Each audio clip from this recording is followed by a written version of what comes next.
Tonight, we're delving into one of archaeology's most debated subjects. We're discussing pyramids, not only those in Egypt, but similar formations discovered throughout the ancient world. We'll scrutinize proof that upends everything textbooks have drilled into us, what guides echo to countless tourists, and what conventional archaeology has upheld for more than 100 years. Specifically, we'll review what the Sumerians, the earliest known writing society, truly documented about these edifices. The key revelation for most folks? Pyramids weren't tombs at all. This isn't some outlandish idea or baseless guess. It's what the facts reveal upon genuine inspection. The notion of them as tombs started as a guess that morphed into unshakable doctrine, echoed endlessly until it passed as truth without solid backing.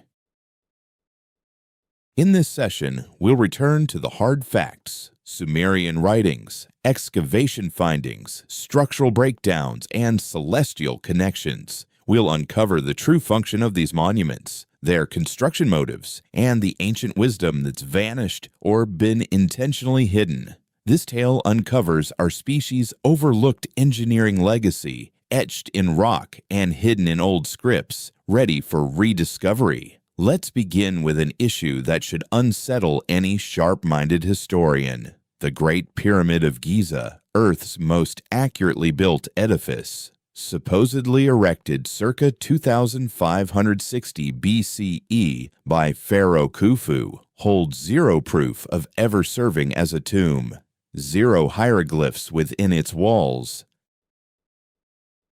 no carvings claiming it as Khufu's resting site, no relics confirming funerary use, no mummy discovered there. The coffer in the king's chamber stood vacant upon discovery, lidless, without remains, grave items, or etchings, just a flawlessly hewn granite container bearing ratios that embed core physical principles. That's no fluke, it's a hint. The whole burial hypothesis leans on indirect clues at most, or flawed logic at worst.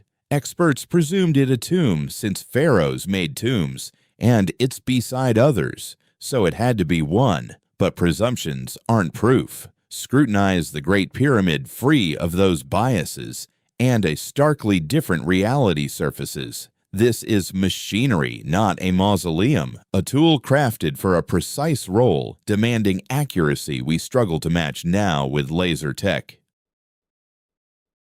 The old constructors weren't basic folk dragging blocks via bronze implements and logs. They were adept technicians applying cutting-edge insights, perhaps inherited from prior eras. The Great Pyramid's measurements hold data impossible for a Bronze Age group without sophisticated math. Its base length of 3,023 feet matches precisely 1,000 times Earth's equatorial girth in ancient cubits. Multiply its height of 481 feet by 43,200, and you get Earth's polar radius. These are exact ties, not estimates, revealing precise geodetic details on our world's dimensions and form. Info official history says wasn't recovered until the 1700s. The pyramid sits at latitude 29.9792458 degrees north, mirroring the vacuum speed of light, 299,792,458 meters per second. Its creators wove light's velocity into the site's position.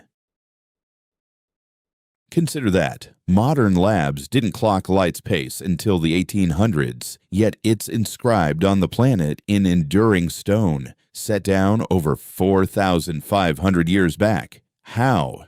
Dismissing this as happenstance pushes belief to the brink. One fluke might slip by, two as luck, but dozens of such spot-on math links, all capturing elite scientific values and true orbital stats, rule out chance entirely. This points to intentional crafting by folks versed in lore we deem beyond them.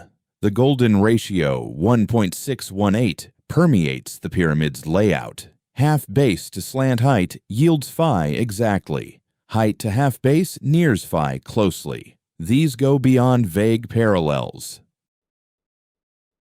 These precise mathematical connections were intentionally woven into the pyramid's architecture. The golden ratio dictates natural growth spirals seen in everything from swirling galaxies to chambered nautilus shells, from the way sunflower seeds pack together to the twists in human DNA strands. The builders of antiquity embedded this core principle of universal laws right into their monument. Why embed it in a mere grave? The simple truth is, you wouldn't. But you absolutely would if crafting a device meant to harmonize with the planet's inherent vibrational frequencies, its electromagnetic fields, and the basic geometric rules that shape the physical world. The Great Pyramid likewise embeds pi, that constant linking a circle's edge length to its width.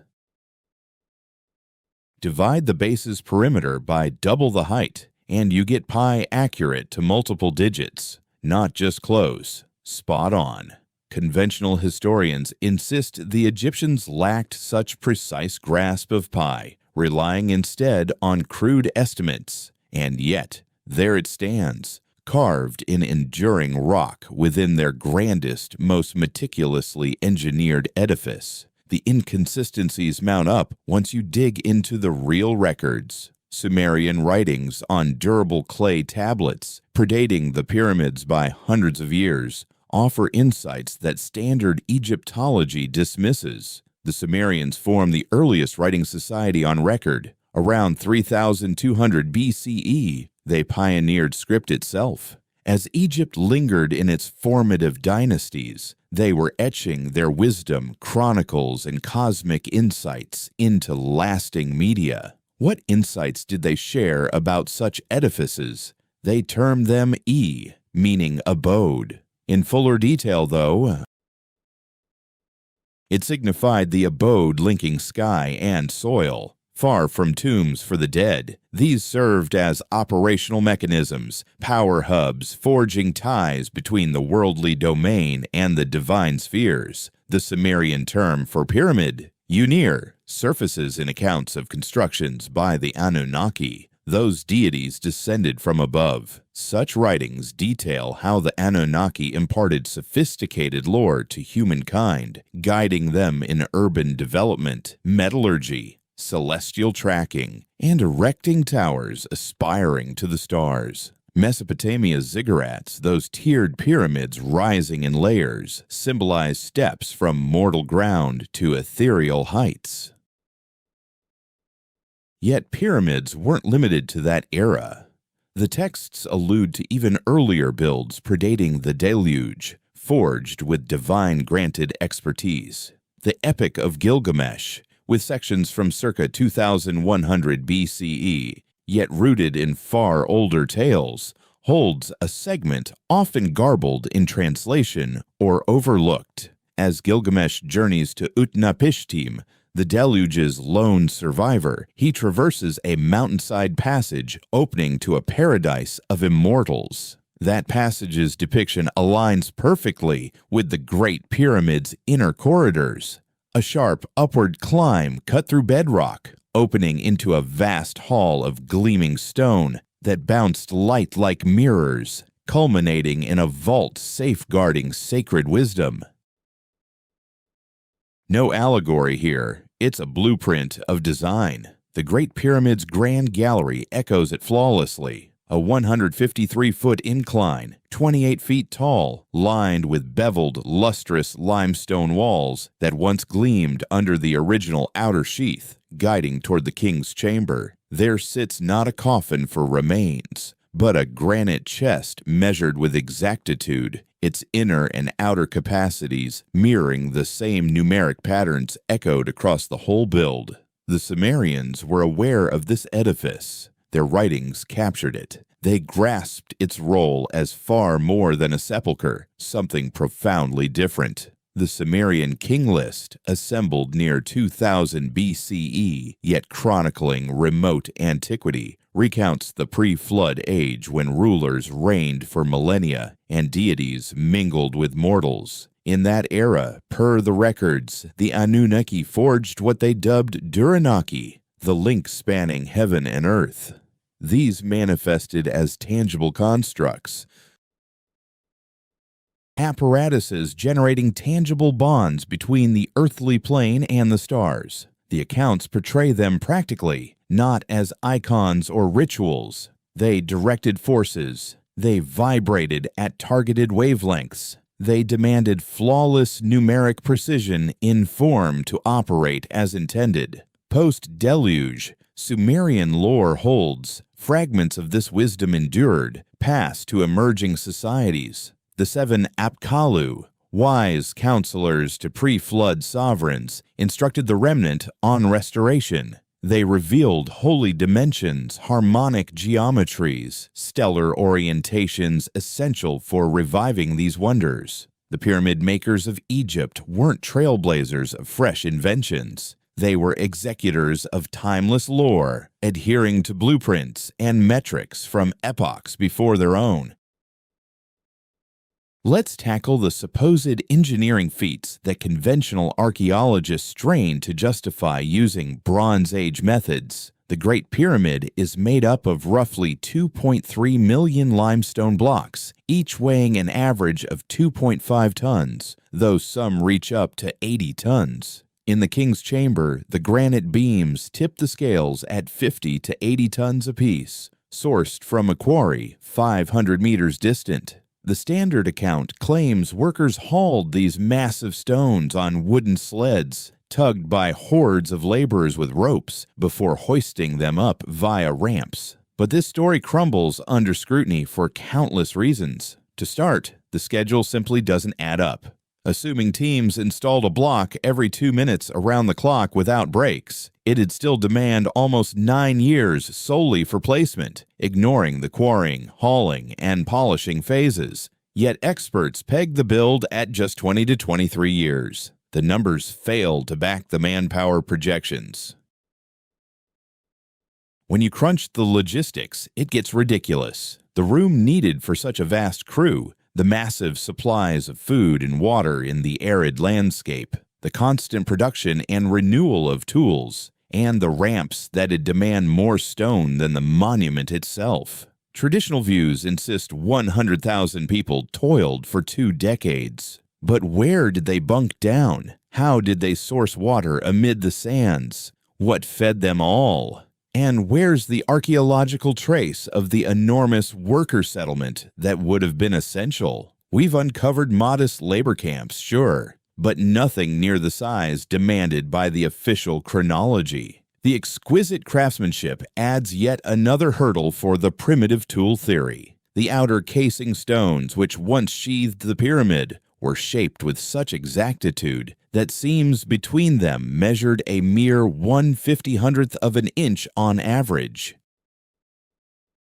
A razor blade couldn't slip into those joints. Achieving that demands industrial machining. Even more baffling is the granite sarcophagus in the King's Chamber, with its flawless right angles in the corners, necessitating cuts that navigate sharp 90-degree bends through unyielding granite. Its opposing sides are leveled to within 0.00002 of an inch over the full expanse, a mirror-like flatness that modern tech can only match with cutting-edge machinery and gauges. The entire artifact was hewn from one solid chunk of red granite, among the toughest rocks known. How could Bronze Age folks armed with mere copper chisels, hammers, and wood pull this off? They couldn't.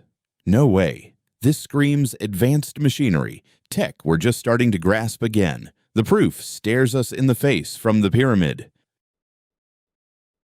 But owning up to its implications means ditching long-held myths about humanity's past, the supposed steady march of innovation, the gap between quote, _0, _ forebears, and quote, _1 _ us today. The facts force us to rethink. Those ancient architects possessed skills, tools, and know-how that shatter our tidy timeline of progress. Another hint to the pyramid's real function lies in the King's Chamber acoustics. It vibrates at 438 Hz, eerily near the standard A note used in today's orchestras.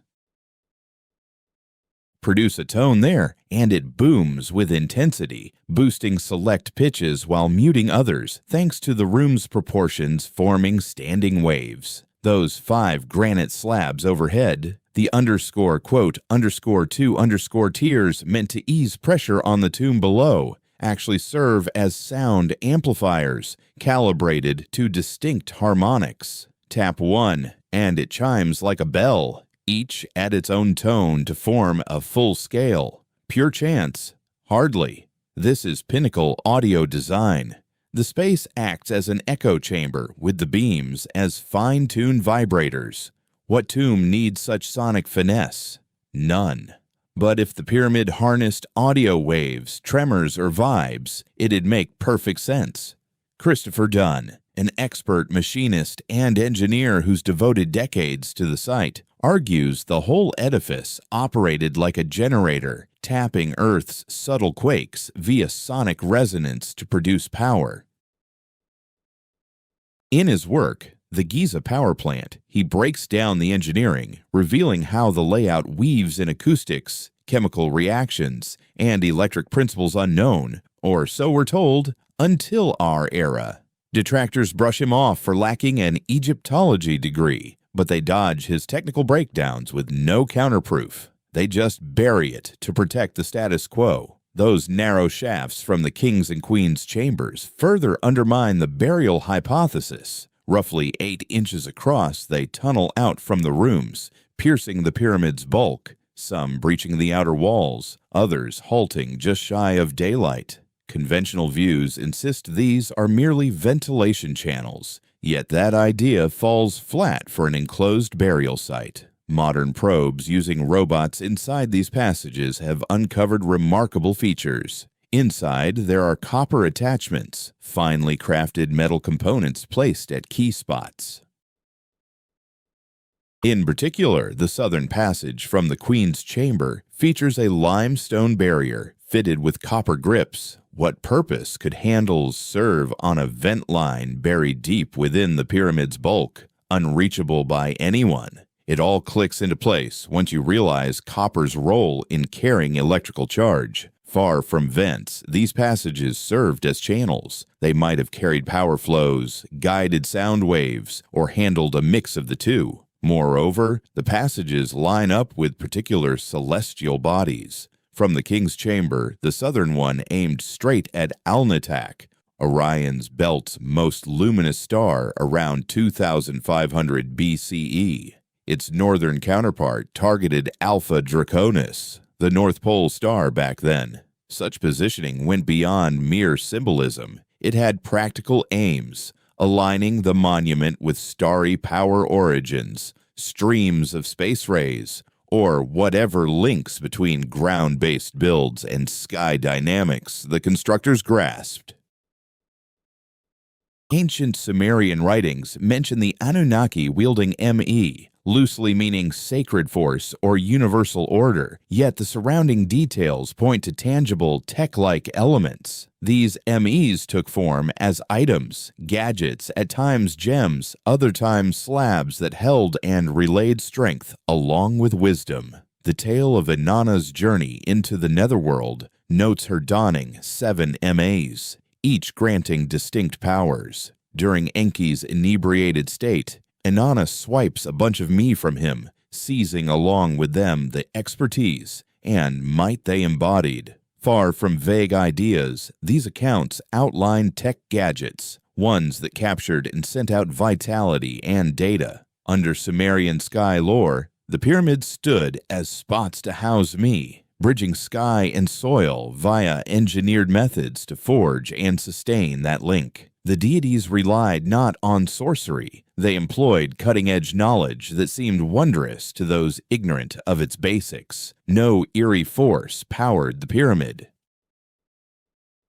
Instead, it embodied tech so sophisticated that ensuing societies, bereft of how it worked, could only frame it in faith-based terms, morphing utility into legend and craftsmanship into doctrine. Scholars have thoroughly charted how Giza's pyramids sync with Orion's belt formation. The trio of chief pyramids mirror exactly the layout and shine levels of the belt's 3 stars. The Nile's placement beside the pyramids echoes the Milky Way's stance by Orion. This goes beyond loose or fanciful links. Through the Orion correlation theory, Robert Bauval showed the fit is spot on and intentional, though layers run even further. The sync holds true, not for the alleged 2500 BCE construction date, but for 10,500 BCE in Leo's zodiac era. That time frame recurs across various proof strands.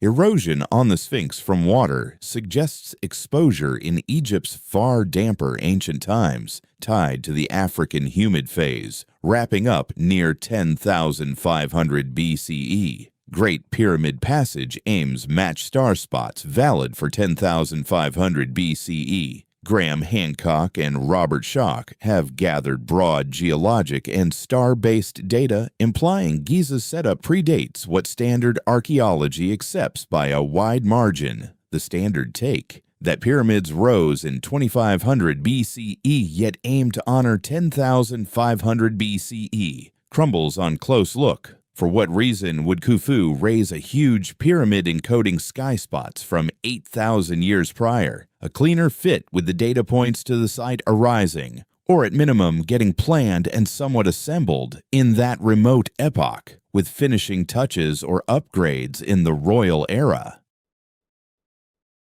Later, Egyptians encountered these edifices, saw their value, adopted them, inscribed and altered as needed, yet hadn't raised them anew from nothing. Sumerian tales of deluges speak of a pre-flood society boasting superior insights, erecting grand works, only to fall to disaster. Holdouts safeguarded bits of lore, passing it onward to the flood's aftermath via the Apkallu wise ones. This mirrors precisely Giza's case, a setup demanding skills and tools beyond what pharaonic Egypt ought to command, hinting at roots in a prior age or handed down savvy from then. The inventory, stela unearthed at Giza, stands as a record that Orthodox Egyptologists brush off as a modern fake. It recounts Khufu discovering the Sphinx and pyramids pre-existing and undertaking fixes on them. Mainstream scholars reject the inventory stealer precisely because it clashes with the established timeline of Egyptian history, yet suppose it holds truth. Imagine if Khufu didn't construct the Great Pyramid from scratch, but instead took credit for it, repaired it, finished it, and incorporated his personal alterations. That could account for the absence of any inscriptions within the pyramid's chambers, the construction methods that surpass all other achievements of the Fourth Dynasty, and the astronomical orientations that align with a much older era. The ancient Egyptians simply came upon these monuments, adapting them for uses they only partially grasped. It's akin to how people in medieval Europe erected cathedrals amid the remnants of Roman shrines, repurposing old stones for fresh designs without truly understanding the foundational engineering feats. Beneath the Great Pyramid, the limestone bedrock harbors enormous hollows and tunnels, most of which remain uncharted and underexplored. Surveys using ground-penetrating radar and seismic imaging have uncovered hidden spaces and rooms across the entire Giza Plateau. Lately, montomography has pinpointed an undetected cavity over the Grand Gallery, stretching at least 100 feet. What occupies this area? Why did they leave it vacant? Or perhaps it once held something that's since vanished. The subterranean tunnels and rooms under Giza stretch much farther than official records admit. Various investigators have recorded blocked doorways, ventured into corridors that abruptly halt at contemporary concrete barriers, and uncovered signs of sprawling underground complexes predating the pyramids. Egyptian officials limit entry to these zones, ban further probing, and refuse approvals to outside scholars who could unearth findings that challenge the sanctioned story. What's the reason? If these are merely graves, if the pyramid was solely a 4th dynasty tomb, why the veil of secrecy? Why block investigations? Why resist alternative ideas supported by engineering expertise and empirical data? The explanation sharpens when you realize the burial hypothesis anchors the whole framework of Egyptian chronology. Should the pyramids prove not to be tombs, if they're far older than pharaonic Egypt, if they embody passed-down knowledge instead of local invention, then the foundations of conventional Egyptology crumble. Professional standings, livelihoods, and academic power all depend on upholding the traditional account. Confessing mistakes would force an acknowledgement that decades of scholars fundamentally erred, that educational materials require a complete overhaul, and that we've propagated distorted history as truth. Ancient Sumerian writings recount the Anunnaki founding 7 cities prior to the Great Flood, each assigned roles within an interconnected framework. This mirrors patterns observed worldwide. Pyramid-like edifices appear on every populated continent, frequently oriented toward identical star patterns, often embedding the same geometric proportions, and situated at key geophysical spots on the globe. Such alignments can't be random. They indicate a worldwide grid, a cohesive array of sites erected to a single blueprint. The Egyptian pyramids formed one element of this grid. Mesopotamian ziggurats served as another. The tiered pyramids in Central and South America contributed yet more. Megalithic edifices across Europe and Asia belong to the identical network. When you bypass the standard chronologies, which parcel them into separate ages based on artifacts found nearby, not on dating the monuments directly, they all originate from roughly the same time frame. Orthodox archaeology claims these arose separately, with societies in isolated regions somehow devising parallel building styles, weaving in matching mathematical constants, syncing to common celestial markers, and mastering equally astonishing stone-cutting accuracy by pure chance. Alternatively, the data points to a unified origin, a collective repository of wisdom. An ancient worldwide culture that raised these edifices as components of a forgotten, unified purpose. Consider the role of conductive elements like granite and quartz crystals. These sites seem engineered to vibrate at precise frequencies tied to geodesy. Positioned at pivotal mathematical locations on Earth, they all bear traces of water involvement, aqueducts, enclosures, conduits for directing liquid flow. Combine these elements, and a unified theory takes shape. These edifices operated as geomagnetic amplifiers, harnessing the planet's inherent telluric currents, the electromagnetic forces coursing through tectonic lines. The granite elements supplied piezoelectric effects, producing electric potential under physical pressure. Water conduits sparked electrochemical processes and offered thermal regulation for energy-producing mechanisms. Their sonic qualities generated persistent wave formations that boosted the overall vibration. Exact alignments with celestial bodies position these ancient edifices to capture and concentrate incoming cosmic rays. Far from being a mere heap of rocks, the pyramid operated as a dynamic apparatus, broadcasting power and producing observable impacts that modern tools are just starting to pick up. Various investigators have recorded bizarre electromagnetic occurrences around pyramid locations. Data reveals sharp shifts in nearby magnetic forces, buildup of electric potential within the edifice at specific daily or seasonal moments, ultrasonic waves originating from its core, and even air ionization inside the inner rooms. Restrictions from Egyptian officials prevent prolonged use of advanced gear within the pyramids, hindering in-depth analysis. Yet, the data gathered consistently suggests one key insight. These monuments produce tangible energy via processes beyond our current comprehension. In contrast, the Bosnian pyramids, unearthed and explored by Dr.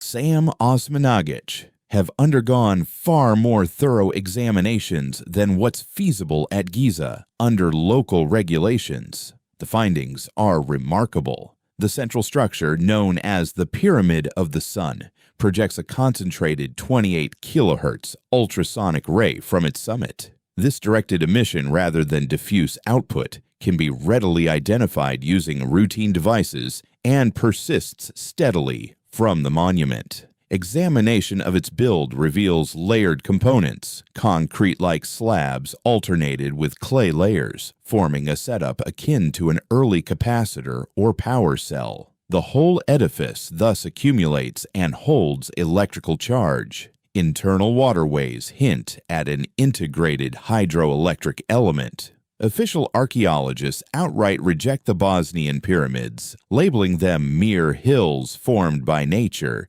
even with undeniable signs of shaped rock, exact proportions, hidden rooms, and crafted tunnels. This rejection stems from deeper implications. Recognizing them as true pyramids would mean they're vastly older than those in Egypt, showcase pre-European tech that's supposedly impossible, and indicate pyramid erections span the globe, not just Egypt and Central America. When examining sites across Egypt beyond Giza, proof mounts that pyramid tech surpassed Bronze Age limits. The Osirion in Abydos boasts 100-ton granite slabs joined with the identical accuracy as the Great Pyramid. These pieces bear no chisel scars or signs of the battering and abrasion that bronze implements would cause. Seams between them are so seamless that a sheet of paper won't fit. At Giza's Valley Temple, 200-ton limestone giants are assembled via flawless interlocking techniques. Conventional archaeology offers no solid account for how these were extracted, moved, and placed. The typical theory, copper blades with sand as grit plus dolerite hammers, has faced replication by hands-on experts, yielding conclusive outcomes. Such approaches fail to match the finesse at these locations. Copper and sand can slice granite, but it demands immense time, etches clear traces, and can't yield the sharp edges and smooth planes on relic stones. Hammering with stones causes huge impact scars, damages the finish, and utterly precludes the mirror-like flatness seen on numerous old blocks. The facts compel us to accept that ancient builders wielded superior implements and cutting prowess than what standard history concedes. Debates rage on the specifics of that tech. Proponents suggest saws with diamond edges, sonic machining, or stone softening agents. The precise technique is secondary to the core truth. Primitive gear couldn't have crafted these, as on-site evidence disproves it. Sumerian records portray the Anunnaki wielding devices that molded rock like putty. They employ the term _3_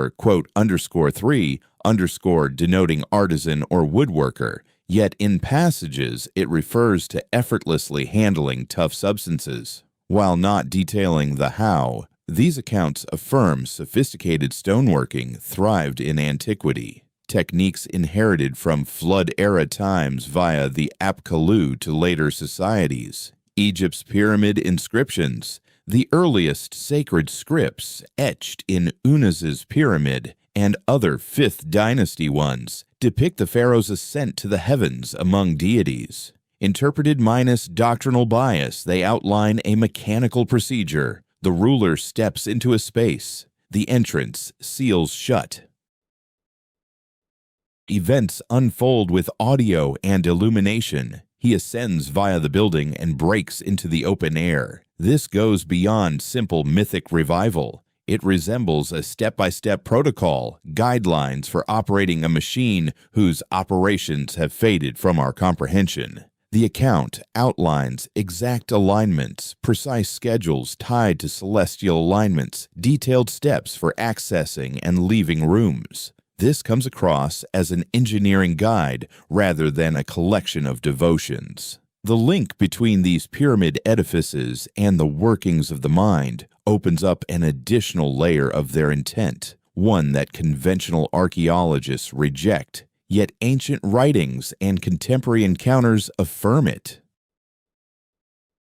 Individuals who linger within pyramid interiors, especially the King's Chamber in the Great Pyramid, regularly describe shifts in perception, intense hallucinations, deep revelations, and sensations of leaving the body. Such accounts stretch across eras and societies, from old initiation rites to today's investigators. The sound characteristics produce resonant waves that align with the brain's natural oscillation rates. The abundant quartz in the granite produces strong electrical fields that engage with the body's own energy networks. The exact proportions generate concentrated electromagnetic influences. The pyramid served not merely as an energy generator for power production, it functioned as a tool for transforming perception, a mechanism to shift human cognition, enabling exchanges between the physical world and ethereal planes, between our minds and elevated levels of existence. Sumerian records portray ziggurats as sites for mortal divine dialogue, where divisions between worlds grew fluid. Egyptian pyramid inscriptions echo this role. Current science recognizes the ties between mind and energy, how perception influences subatomic behaviors, and the ways human awareness connects to tangible matter. Insights we're just starting to grasp. The builders of antiquity crafted these monuments with insights we're reclaiming via quantum theory and studies of awareness. The worldwide spread of pyramids points to a far more remarkable insight. Such structures appear in Egypt, Mexico, Guatemala, Peru, China, Indonesia, Sudan, India, and Cambodia. They adhere to comparable construction methods, embed analogous numerical ratios, and align with parallel star patterns. Standard archaeology claims these arose separately, that diverse societies happen to craft identical forms around the same epoch. Yet the probability of such coincidence is staggeringly low. A more straightforward account, aligning with the data, involves spread from a shared origin, a worldwide seafaring society predating standard history, erecting these as elements of a unified system armed with superior expertise in math, stars, building, and planetary knowledge. This society met its end in the disaster Sumerians termed the Flood. The occurrence echoed in legends everywhere as the great inundation that erased the prior age. Remnants dispersed, clutching scraps of wisdom, striving to restore, raising fresh pyramids in distant spots, adhering to ancient blueprints from memory. Differences in build quality show the erosion of expertise, the fading of exact methods, though core forms endured. The Egyptian pyramids showcase peak mastery of this legacy. Mesoamerican ones mark another pinnacle. Simpler ones across the globe indicate efforts by groups with incomplete lore, mimicking the template sans full comprehension. Göbekli Tepe in Turkey bolsters this framework. This location holds enormous stoneworks with intricate masonry, raised circa 9,600 BCE and intentionally covered around 8,000 BCE.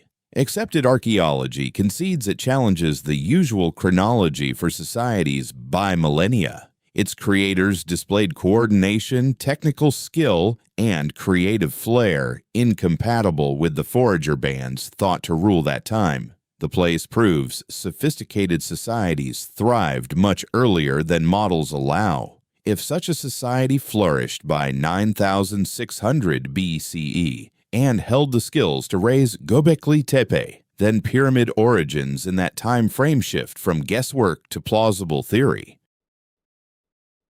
The Younger Dryas impact circa 10,800 BCE sparked drastic weather shifts, vast inundations, and megafauna die-offs. This marks the disaster etched in global flood tales, the calamity Sumerians chronicled. A planetary society predating this would have suffered near total ruin, its lore mostly vanished, its relics interred or ruined, its remnants fighting to safeguard remnants. Pyramids dotting various parts of the world stand as surviving traces of a lost society, erected either prior to the disaster or afterward by those who clung to time-honored designs. The water-induced wear visible on the Sphinx, thoroughly examined by geologist Robert Schoch, points to consistent precipitation in Egypt, a condition that hasn't existed there for the past 4,500 years, as the region has remained dry. Prior to that, the African humid phase, spanning roughly from 15,000 to 5,000 BCE, brought steady rains to the area. The Sphinx's erosion traces stem from rain-induced water damage, distinct from effects caused by wind or sand. Thus, the monument was likely sculpted during or before this humid era, rendering it no younger than 7,000 years, and potentially far more ancient. Should the Sphinx outdate the pyramids, or if they both hail from that distant epoch, the standard history of Egyptian culture unravels. The whole sequence, relying on royal records and carbon-14 tests from nearby organic remains, but not the monuments themselves, falls apart. Those pyramids weren't crafted by 4th dynasty rulers using Bronze Age implements. Instead, an earlier culture with superior expertise and resources constructed them, later touched up by dynastic Egyptians who discovered the sites. The Emerald Tablet affirms this outright. Orthodox Egyptologists dismiss such proofs because embracing them would expose the core of their discipline as rooted in misconceptions. Professional paths, scholarly standing, and academic power structures all hinge on upholding the story that ancient Egyptians raised these feats with basic technology within the narrow window outlined in standard texts. Any data challenging this view gets brushed aside. Scholars advancing it face isolation. Permissions for deeper probes are withheld. The geometric secrets woven into the Great Pyramid surpass mere references to pi and phi. It embeds the square root of 2, the square root of 3, the square root of 5. Through diverse spatial links, it captures the solar year's length of 365.242 days. It reflects the equinoctial precession, Earth's 25,920-year axial tilt cycle. Converted via suitable measures, it holds the planet's precise diameter, radius, and the Earth-Sun separation. Each dimension, angle, and ratio conveys data. Far from mere architecture, it's a solid-form geometric discourse, a lithic primer brimming with sophisticated insights for interpreters versed in its language. Sumerian accounts portray their cuneiform records as repositories of lore meant to endure for descendants. The pyramid fulfills a parallel role, yet rather than fragile clay that might perish, this wisdom resides in vast quantities of meticulously arranged stone, resilient against calamities unless the location itself is utterly erased. This represents supreme safeguarding of information, crafted to last through millennia, awaiting a technically mature society capable of unlocking its secrets. The pyramid's internal passages align with particular celestial bodies at designated moments, forming an exact stellar timepiece. From the King's Chamber, the South Passage targets Orion's belt, the star group linked by Egyptians to Osiris, deity of revival and the beyond. Originally, though, Osiris wasn't purely Egyptian. His name traces to the Sumerian Asar, an epithet for Enki, the Anunnaki figure tied to intellect, waters, and the abyss. The link goes beyond mere words. Both gods connect to subterranean aquifers, hidden lore, rebirth or rejuvenation, and uplifting humankind. Osiris perishes, yet revives. Enki weathers the deluge and guides survivors in restoration. These embody facets of one archetype, one role across varied traditions. That pyramid conduit, aimed at Osiris/Orion, signals this sage of lore, this conveyor of pre-flood enlightenment. The North Passage aligns with Alpha Draconis, the ancient North Star, symbolizing the universal pillar, linking the divine realm and the world below. Overall, the pyramid functions as a celestial chart, a cosmic calculator, and a monument to its architect's erudition. Lore originating in the pre-flood era, carried past the inundation,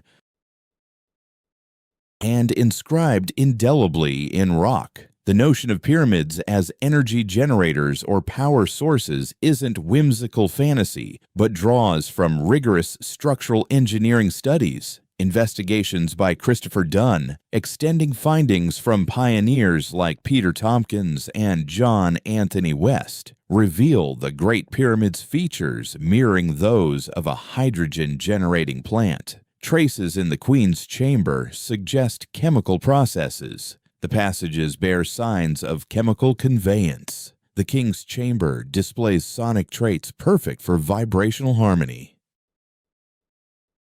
The Grand Gallery's incline and corbelled roof form a Helmholtz resonator. The entire setup might have transformed water into hydrogen and oxygen via acoustic cavitation, established harmonic resonance across the architecture, produced electricity through piezoelectric effects within the granite, channeled that power via the copper elements in the shafts, and projected it into the sky via the now absent capstone. This isn't mere speculation.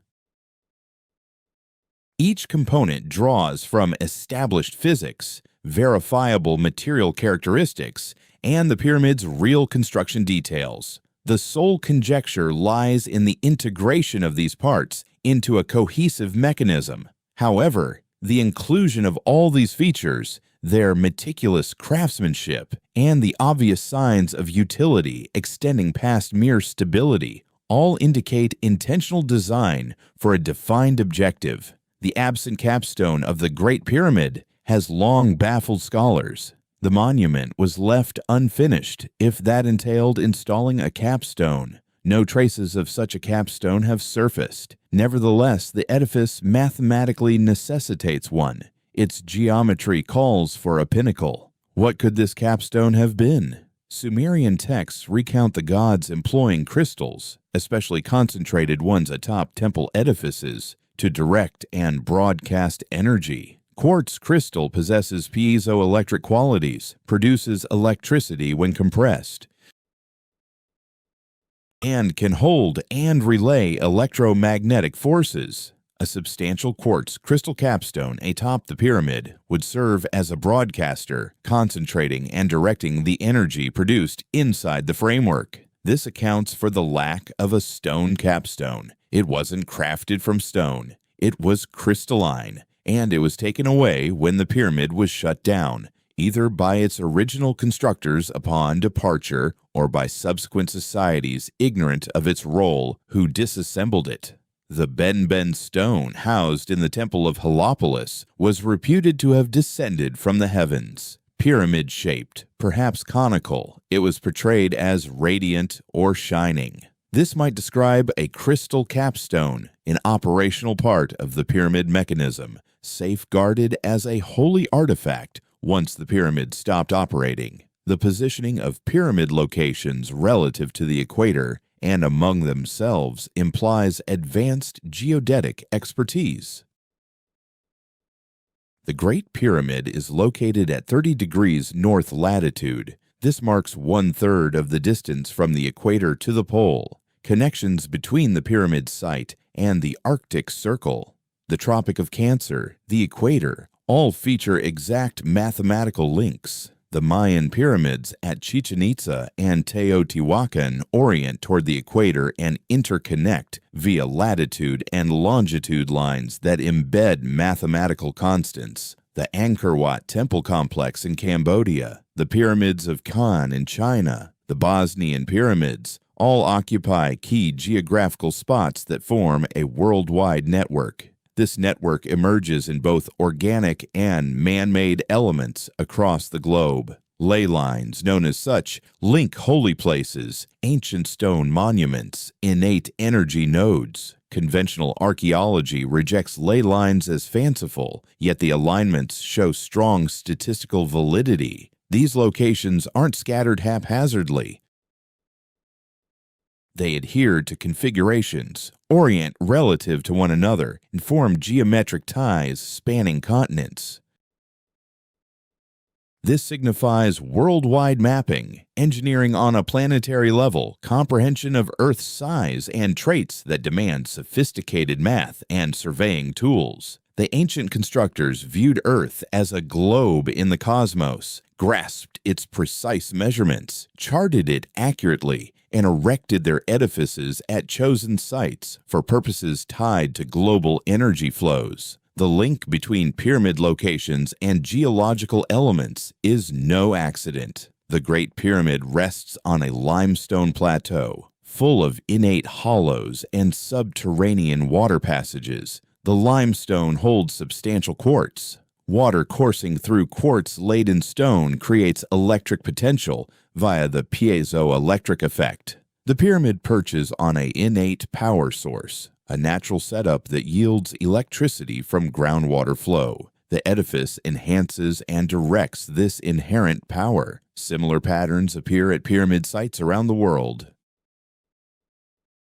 Situated on or beside geological traits that produce telluric currents, the ziggurats of Mesopotamia rose on elevated bases over wetland zones where shifting water levels sparked subsurface electrical phenomena. The Bosnian pyramid lies along a geological fault. The Mayan pyramids often overlook hidden rivers or cenotes. The trend persists universally. These edifices were sited purposefully where Earth's innate electromagnetic field peaks, where telluric currents can be tapped and harnessed. Ancient engineers treated geomancy not as mysticism but as practical knowledge, locating and exploiting natural power reserves, much like we extract petroleum or harness rivers for electricity. Their methods blended with environmental processes instead of overpowering them.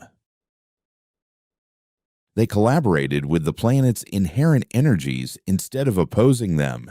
Accounts in the pyramid texts outline the ruler's metamorphosis and elevation, employing terminology that echoes advanced technology when interpreted free from religious biases. The ruler steps into the pyramid, where exact rituals are enacted. Rooms get sealed off. Auditory and visual effects manifest. The ruler's mind detaches from the physical form and navigates the edifice, ultimately rising into the heavens to unite with the deities. This narrative captures an initiation rite, a shift in awareness enabled by the pyramid's energetic attributes. Greek lore preserves comparable practices. The Eleusinian rites, the Orphic cults, the Pythagorean academies, all offered pathways to renewal, insight, and unmediated communion with the sacred via designated rites in particular sites. These weren't crude spiritual ceremonies. They represented deliberate uses of mind-altering techniques, harnessing design, acoustics, psychoactive substances, and magnetic forces to trigger exceptional modes of perception. Pyramids fulfilled this role. They acted as activation spaces, tools for reshaping cognition, apparatuses designed to lift human perception to elevated vibrational levels.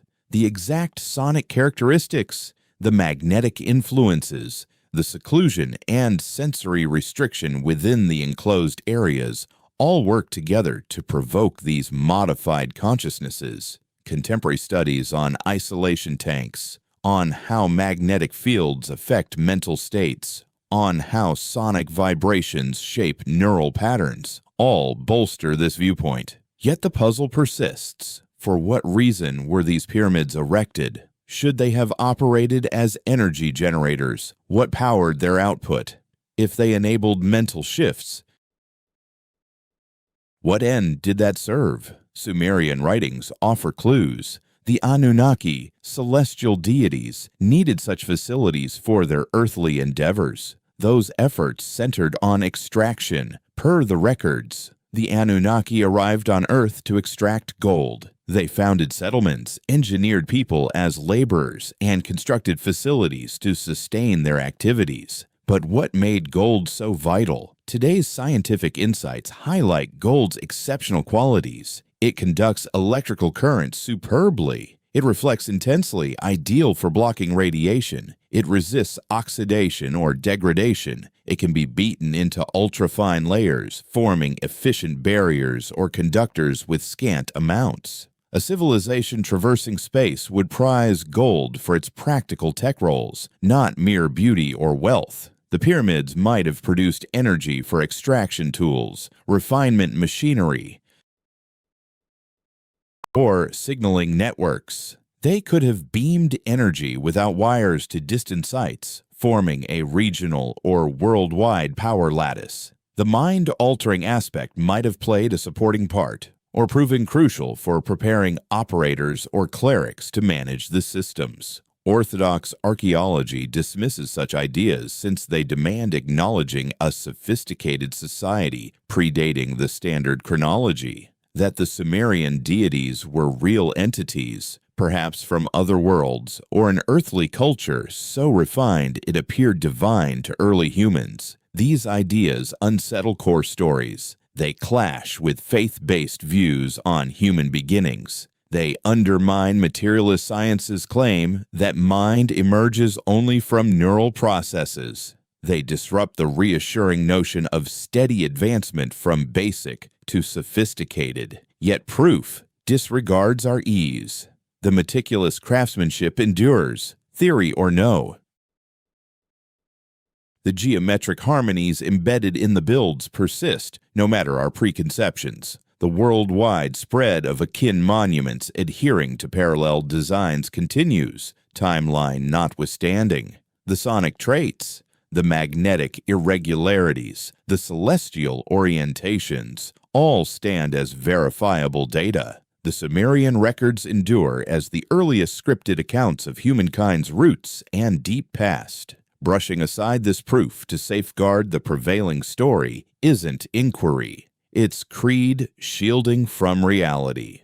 The competing account of pyramid origins, the one aligning with the data, hinges on embracing key ideas. Initially, a high-tech society thrived prior to the accepted era, perhaps in the time preceding 10,000 BCE. Next, this society held expertise in math, star knowledge, construction, and planetary studies, matching or surpassing today's in certain fields. Then, this society raised the pyramids and fellow megastructures as elements of a planetary array for targeted tech functions. Finally, this society fell to a disaster, likely the Younger Dryas impact, unleashing deluges and climatic turmoil. Fifth, the remnants of this society safeguarded pieces of their wisdom and handed it down to the emerging cultures after the disaster, such as the Sumerians and Egyptians. Sixth, those subsequent societies constructed fresh edifices adhering to the ancient designs, took over or refurbished pre-existing ones, and over time forgot the underlying science while retaining the shapes and bits of the lore. Seventh, the deities mentioned in old writings either stood for these surviving members of the prior society or genuine extraterrestrial beings who engaged with early humans long ago. While none of this stands as irrefutable proof, it aligns more convincingly with the available data than the standard narrative of rudimentary Bronze Age societies pulling off extraordinary achievements using primitive implements in impossibly short periods. The pushback against unconventional ideas on the pyramid's function and building methods stems from entrenched academic habits, not from stronger backing for the conventional perspective. Conventional archaeology has erected its whole framework on the premise of a straight-line evolution of societies, with advancement progressing uniformly from basic to complex, and viewing ancient folks as far less clever than us today. embracing the notion that the pyramids embody vanished high-tech capabilities, that early constructors possessed insights we've since misplaced, upends this whole foundation. It would require overhauling educational materials, reassessing professional legacies, and conceding that esteemed organizations have peddled conjecture as truth across decades. The mental barrier to owning up to that is immense. It's preferable to label dissenting scholars as outsiders, block approvals for autonomous probes, and cling to the storyline even amid its flaws. Yet sooner or later, proof builds up to the stage where dismissal becomes untenable. Fresh tools for chronology, geophysical mapping, material examination, and digital simulations of building stability are yielding findings that clash with the established chronology and approaches. The Egyptian officials' curbs on autonomous studies postpone but can't halt the ultimate acknowledgement that the pyramids are far older, more intricate, and enigmatic than traditional archaeology concedes. Bits of Sumerian insight into the pyramids' actual role linger on. The ziggurats they erected formed pyramid-like forms, tiered pyramids climbing in levels from the ground toward the sky. These served practical roles too, not as burial sites. They acted as operational hubs linking the divine realm and the mortal world, spots for gods to come down and for people to rise up. The ziggurat in Eridu, revered in Sumerian lore as the earliest settlement, honored Enki, the deity of insight in the Abzu. This edifice rested over subterranean rooms, perhaps atop innate rock hollows, much like the Great Pyramid. It directed water flow, maybe for temperature control or industrial reactions. It aligned with celestial patterns. It embedded identical numerical proportions seen in Egyptian pyramids. The Sumerians weren't copying Egyptian designs. Instead, both drew from a shared prehistoric blueprint, erecting installations per guidelines older than either culture. Sumerian records portray Enki Sanctuary as housing the Mi, those sacred forces, the mechanical gadgets that let the gods perform their tasks. The Giza Pyramid Ensemble, with its accompanying shrines, pathways, and auxiliary buildings, echoes this account. The Valley Temple and Mortuary Temple didn't handle embalming or ceremonial rites. They functioned as treatment centers, likely components of an energy production setup, or auxiliary systems for altering human awareness. Lately, muon tomography and similar harmless probing methods keep uncovering empty spaces and hidden compartments inside the Great Pyramid, absent from official diagrams. The Scan Pyramids initiative identified various oddities, heat variations, and building elements pointing to far greater intricacy than the accepted framework allows. The Egyptian regime's reaction? Limiting deeper probes, barring entry to investigators posing tricky inquiries, and insisting that the pyramids hold no more secrets. This doesn't signal assurance in their expertise. It signals custodians shielding a story they realize can't endure close examination. What discovery spooks them? Further signs that the pyramids outdate the Fourth Dynasty? Proof of cutting-edge tech. Signs of rooms holding relics or writings that upend the sanctioned past. Regardless of motive, curbing inquiries only fosters blindness, not enlightenment. True inquiry invites scrutiny, promotes hypothesis validation, and adjusts ideas as data requires. Stubbornly upholding standard positions against mounting facts isn't inquiry. It's dogma cloaked in scholarly terms. The link between pyramids and cosmic rays offers yet another hint about their true purpose. These high-energy particles originating from outer space relentlessly strike the Earth. Upon colliding with molecules in the atmosphere, they produce showers of secondary particles along with electromagnetic waves. The distinctive form and alignment of the pyramid could channel this cosmic radiation, resulting in intensified energy streams at key locations inside the monument. Situated at the precise geometric heart of the pyramid, the king's chamber would capture the peak intensity of cosmic ray influx. The granite material, rich in quartz, could then produce an electric charge from this influx via the piezoelectric effect. Consequently, the chamber would be immersed in electromagnetic fields, an environment perfectly suited for triggering shifts in mental states. Contemporary studies indicate that particular electromagnetic frequencies influence brain function, potentially sparking visions, spiritual encounters, or even perceived interactions with otherworldly beings. The pyramid didn't depend on mysticism or otherworldly forces. Instead, it harnessed physical principles and harnessed everyday cosmic events within a purposefully designed space to influence human perception. This qualifies as technology, refined technology that today's scientists are just starting to grasp. The aim of harnessing such energy to enable changes in awareness ties into a broader mystery. What exactly were the constructors gearing up for? The inscriptions in the pyramid texts portray the pharaoh's metamorphosis as essential for ascending to divinity, transforming into a celestial body, and attaining eternal life. Such phrasing implies far more than symbolism. It points to a profound shift in awareness, perhaps a migration of the self into another medium, surpassing the confines of flesh and blood.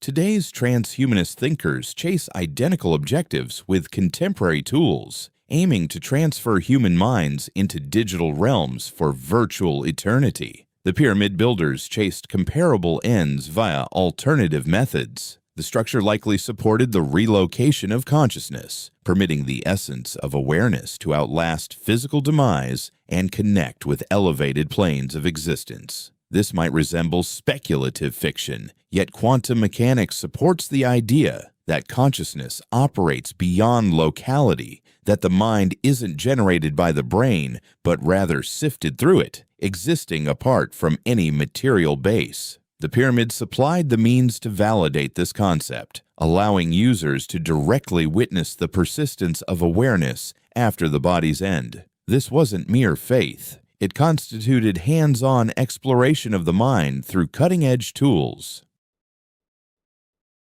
The worldwide array of pyramids implies a unified effort spanning the globe. Erecting them involved extracting vast quantities of stone, millions of tons, hauling it over distances reaching hundreds of miles, shaping and assembling blocks with accuracy that rivals our own, aligning them to stellar patterns that demanded meticulous skywatching and computations, mobilizing teams of thousands, sustaining their needs over years, and passing down expertise through eras. This points to societies at an advanced peak, featuring intricate social systems, masterful engineering, precise celestial knowledge, and elaborate math, far removed from the rudimentary Bronze Age societies outlined in standard histories.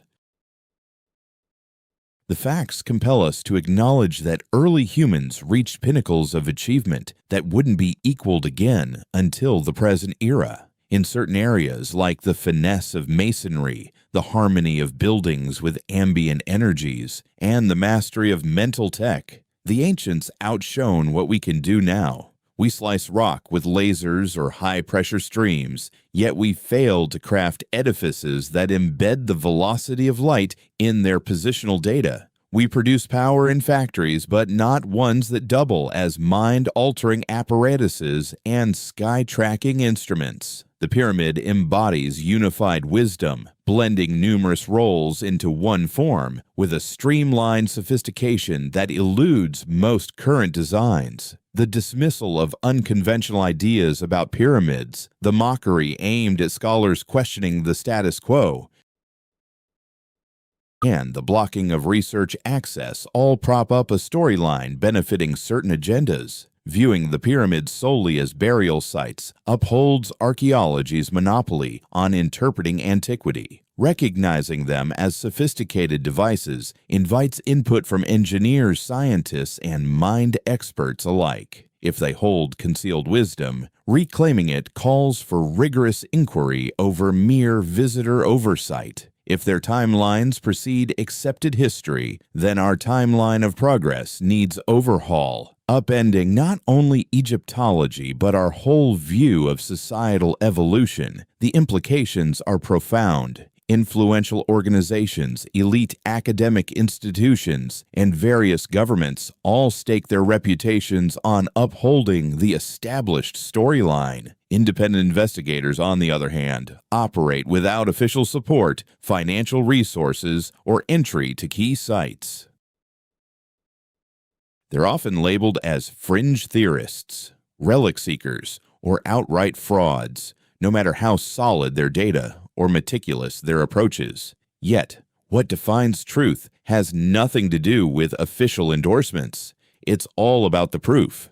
And lately, that proof is piling up in favor of the unconventional perspective that the pyramids embody forgotten high-tech innovations, that early societies reached levels of expertise we're only beginning to reclaim today, and that Sumerian writings hold genuine insights into a pre-flood era wiped out by disaster. Detailed studies of pyramid building techniques uncover skills incompatible with Bronze Age limitations. Tests involving the extraction, movement, and positioning of massive stone blocks with authentic era implements repeatedly show that the standard timeline simply can't hold up. Even mobilizing vast labor forces with the best methods of the time, the project would drag on for decades beyond the conventional 20-year window by a factor of 10 or more. Such exactitude would be out of reach, and the underlying math would surpass what a culture without the Pythagorean theorem or precise Earth measurements could manage. Scrutinizing mainstream pyramid explanations uncovers inconsistencies, unlikelihoods, and flat-out impossibilities at every turn. Instead of adapting the model to match the findings, established archaeology undermines the findings, rejects the scrutiny, and persists in promoting a story that's growing harder to defend amid fresh revelations. That's not the essence of scientific inquiry. True science evolves its explanations as new data requires. Dogma, however, digs in its heels no matter what the data says. When it comes to pyramids, modern Egyptology leans more toward dogma than genuine science. The Sumerian worldview, outlined in works like the Enumerish, displays an intricate grasp of how planets emerge, how orbits function, and how the cosmos develops, concepts alien to what we'd expect in ancient writings. These accounts detail planets arising from clashes between heavenly objects, map out orbital dynamics, and recount devastating impacts that reshape solar layouts. Today's astronomers, using tools like spectral analysis and simulations, have validated that our solar system's origins align precisely with those ancient depictions from millennia back. How could they have grasped this? Dismissing it as mere chance or fortunate speculation stretches belief too far. A more plausible account, that they drew from a prior advanced culture or extraterrestrial guidance, makes better sense, though it upends too many long-held beliefs to gain quick traction. This same dynamic shows up in the pyramid's numerical secrets. The embedded constants, the geospatial insights, and the stellar accuracy all surpass Bronze Age expectations. We must either drastically revise our view of ancient ingenuity or admit that their wisdom stemmed from origins far more sophisticated than traditional accounts allow. The gaps in evidence for the orthodox pyramid narrative are staggering. There's zero record from the era outlining their erection. No logs from the builders specify techniques or schedules. No instruments fit for such fine work have turned up. No ramps on the scale required for assembly remain. No traces of the enormous labor camps that the theory demands can be found. The whole framework depends on guesswork, self-reinforcing logic, and reliance on experts' say-so. In contrast, clues bolstering alternative ideas keep mounting, the exquisite masonry pointing to cutting-edge tech, the numeric patterns signaling deep erudition, the sound-reflecting features indicating purposeful design, the star-based orientations exposing cosmic expertise, the odd energy fields hinting at power production, the worldwide spread suggesting a unified global network, the rock layers indicating far greater age, and the allusions in Sumerian lore to pre-flood monuments. Each fresh probe yields results that undermine the accepted dogma while reinforcing the challengers. Still, the establishment clings on, shielded not by stronger facts, but by sheer institutional might. The pyramid's role in shifting human awareness ties into a broader cosmic framework that old mystical teachings safeguarded, one that today's reductionist science brushes aside. Those teachings assert that mind comes first, that perception shapes the material world, and that the solidity we sense in objects is really just congealed thought. Contemporary quantum mechanics has compelled today's scientific community to embrace comparable insights, revealing how observation influences results and how mind and physical substance intertwine at their core. Those who erected the pyramids grasped this principle deeply. They recognized that awareness isn't merely an offshoot of material existence, but its very foundation. These edifices served as gateways for immersing oneself in this reality, allowing initiates to rise above everyday perception, tapping into broader states of consciousness to connect with superior realms of being. Far from mere archaic beliefs, this reflected a profound grasp of mind and existence, one that our current society is only rediscovering via pioneering studies in physics and awareness. The pyramid embodies a form of technology rooted in this wisdom, an engineering approach that engages the mind directly, buildings crafted to uplift human perception. Detailed examinations of these surviving monuments uncover further signs of remarkable expertise in their building methods. The inner blocks of the Great Pyramid exhibit coarser workmanship compared to the outer-facing stones. These inner pieces appear cruder and less uniform, implying they were positioned rapidly, perhaps through concrete casting instead of hewing from rock.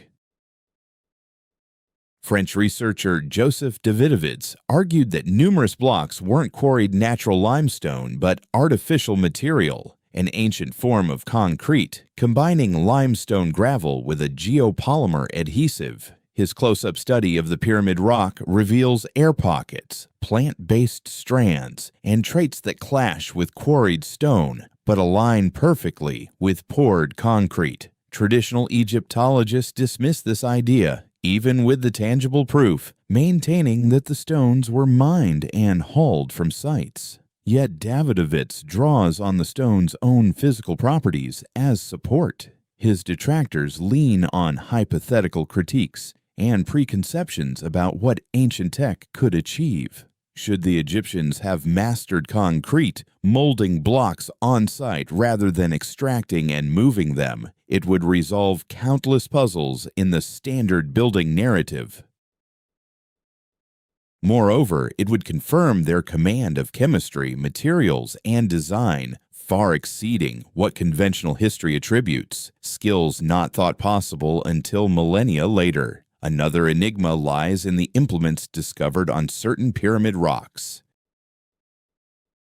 Traces from saws on granite pieces indicate blades stretching to 9 feet long, slicing into one of the planet's toughest materials. Such oversized copper blades would prove too weak, warping or snapping under the force needed for granite. The incisions are precise, even, and profound, with advancement speed surpassing what hand-operated copper tools and sand grit could produce. Flinders Petrie, a pioneer of Egyptology in the 1800s, inspected these marks and determined the builders employed methods beyond known science. He suggested saws with diamond edges, despite no traces of ancient diamond implements ever surfacing. Newer studies point to sonic cutting, employing intense vibrations to slice rock. Tech we use now, but not expected from the Bronze Age. Thus, either the ancients wielded superior tools we've yet to uncover,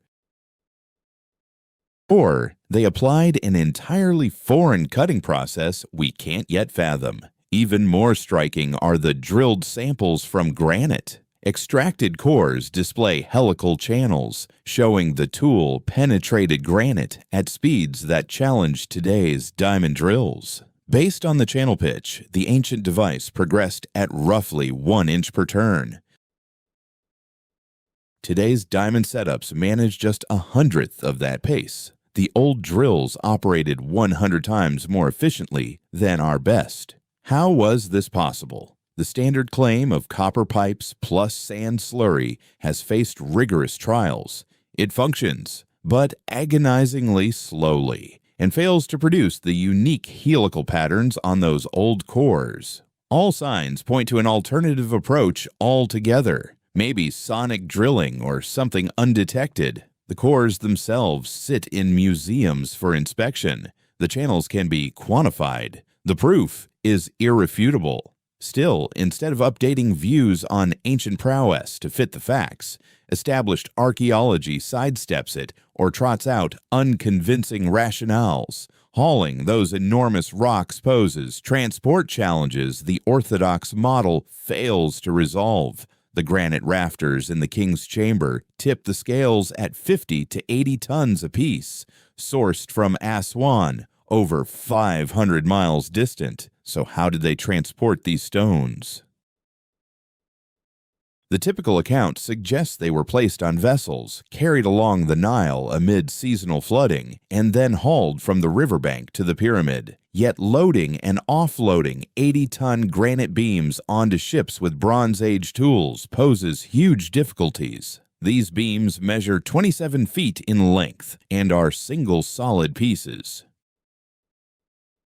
A timber raft sturdy enough to support that load would need to be enormous, demanding building methods well beyond basic reedcraft or the era's wooden ships. Disembarking them would call for hoists or inclines able to manage 80 tons, structures that qualify as feats of engineering on their own. After that, pulling such beams over dunes and pebbles from the Nile to Giza, spanning several miles, would demand paved paths or smoothed ground, vast labor forces, and setups for greasing and bracing that no records support. Once you crunch the real mechanics involved, the whole idea strains credibility. Still, those beams sit inside the pyramid today. They got there by some means.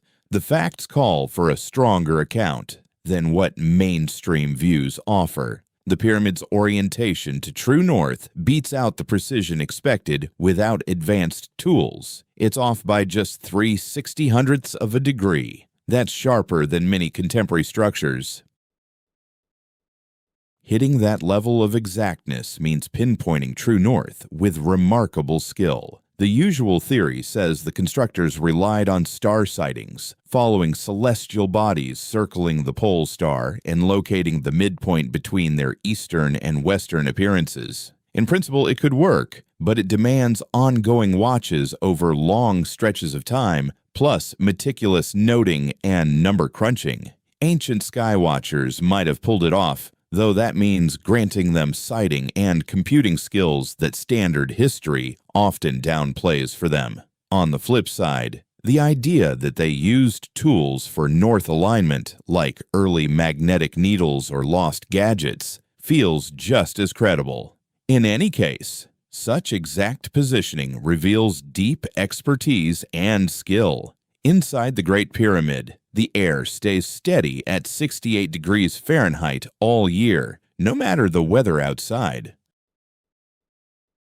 This matches the site's mean Earth temperature, the pyramid's hefty bulk for heat storage, its unique shape, and the vents for airflow, produce remarkably effective natural temperature regulation. Today's designers have trouble matching that steadiness without mechanical cooling and heating. The old engineers nailed it purely through smart planning, showing grasp of heat flow, conduction, stone behaviors, and building basics that school books treat as recent inventions. This wasn't chance. It was intentional design for some goal. A burial site wouldn't need even indoor temps, but a tech setup could, especially one handling delicate gear or reactions needing steady environments. The setup of Giza's 3 primary pyramids, plus their side features, forms a network that defies logic as mere grave markers. The raised road linking the lower temple to the upper one, the smaller pyramids, the ship graves, the Sphinx, all tie into a unified whole. Aqueducts weave through the site. Signs of water management crop up in various spots. The arrangement points to operational layout, not burial grounds. The lower temple, crafted with the pyramid's exact masonry, uses huge granite slabs joined mortar-free, with seams so snug a sheet of paper won't fit. Official history tags it for embalming and cleansing rites.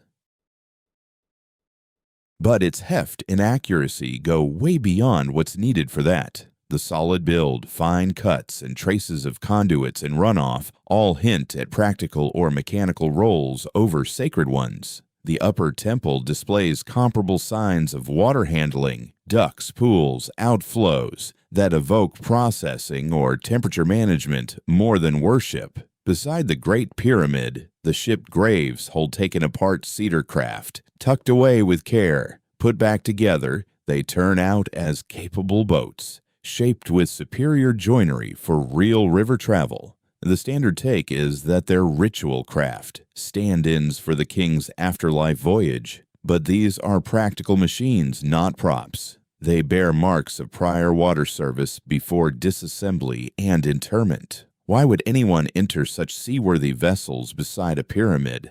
An alternative view posits that these boats were employed to ferry supplies or gear to or from the pyramid location,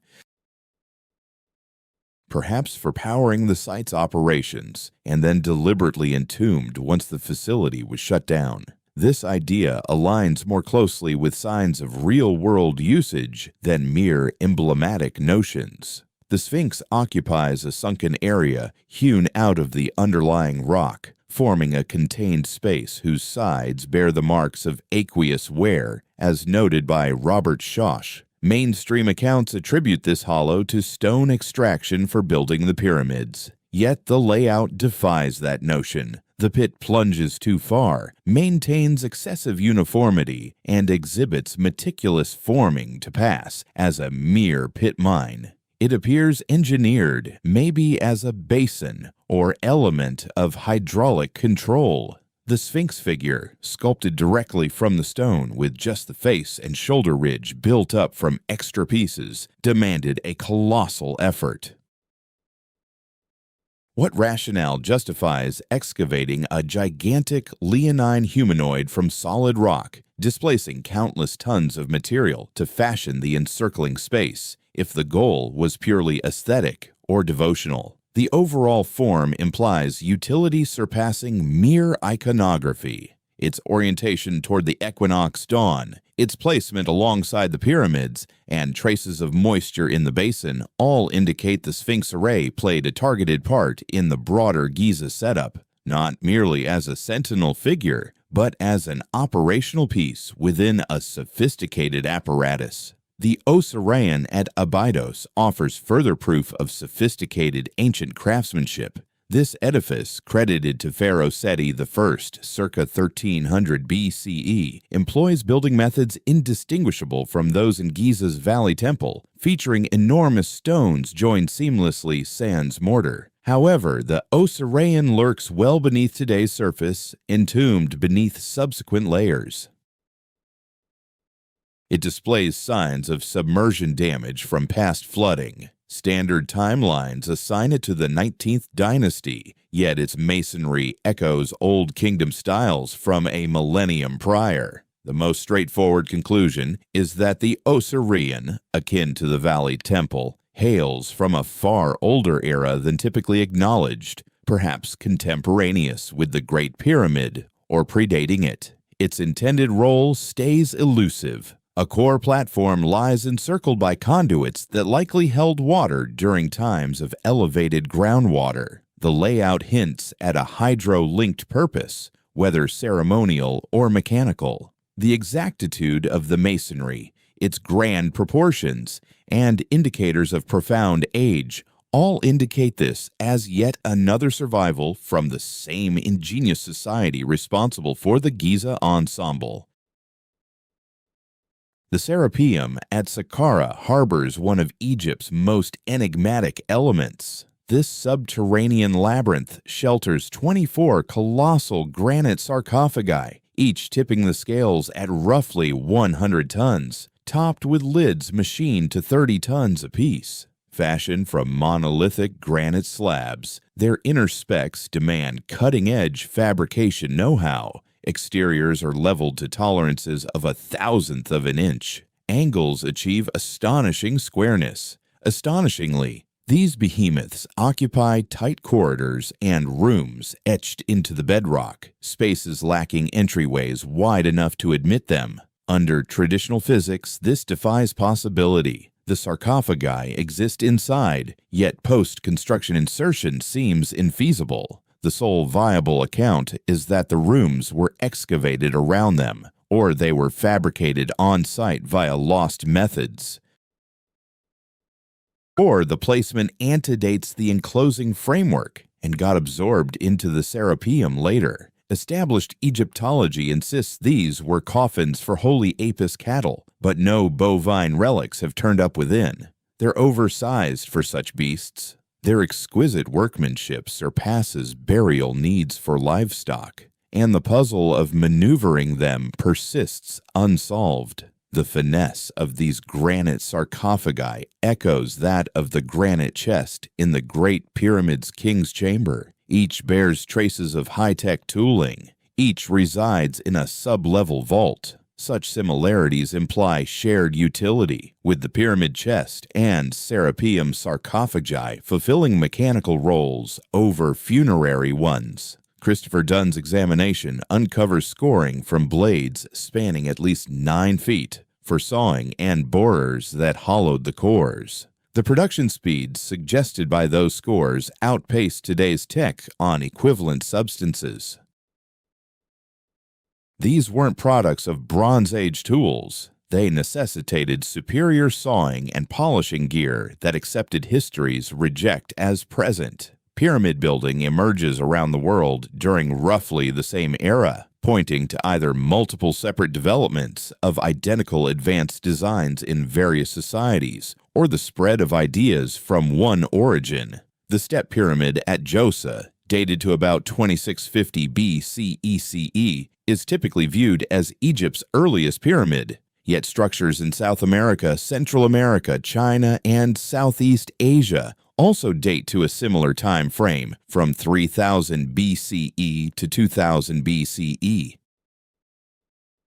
It's highly unlikely that such intricate designs featuring comparable mathematical ratios, astronomical orientations, and exact stone craftsmanship arose independently in distant areas at the same moment. A model of knowledge diffusion from a single origin aligns more closely with the data. However, contemporary archaeology has largely rejected diffusionism, favoring the notion of isolated cultural autonomy. This stance stems partly from ideological motives, aiming to credit each society with its own feats instead of implying a unified source of innovation. Pyramids across the globe reveal remarkable parallels in their embedded math. The Great Pyramid incorporates pi and phi. The Pyramid of the Sun at Teotihuacan encodes these same values. The Bosnian Pyramid displays identical patterns. Chinese pyramids, hampered by official limits on exploration, exhibit comparable shapes. This repeated application of precise constants points to a collective foundation of expertise, a unified grasp of sacred geometry and its uses. Ancient builders weren't just stacking rocks haphazardly. They followed exact mathematical guidelines, constructing to a blueprint with defined ratios and connections.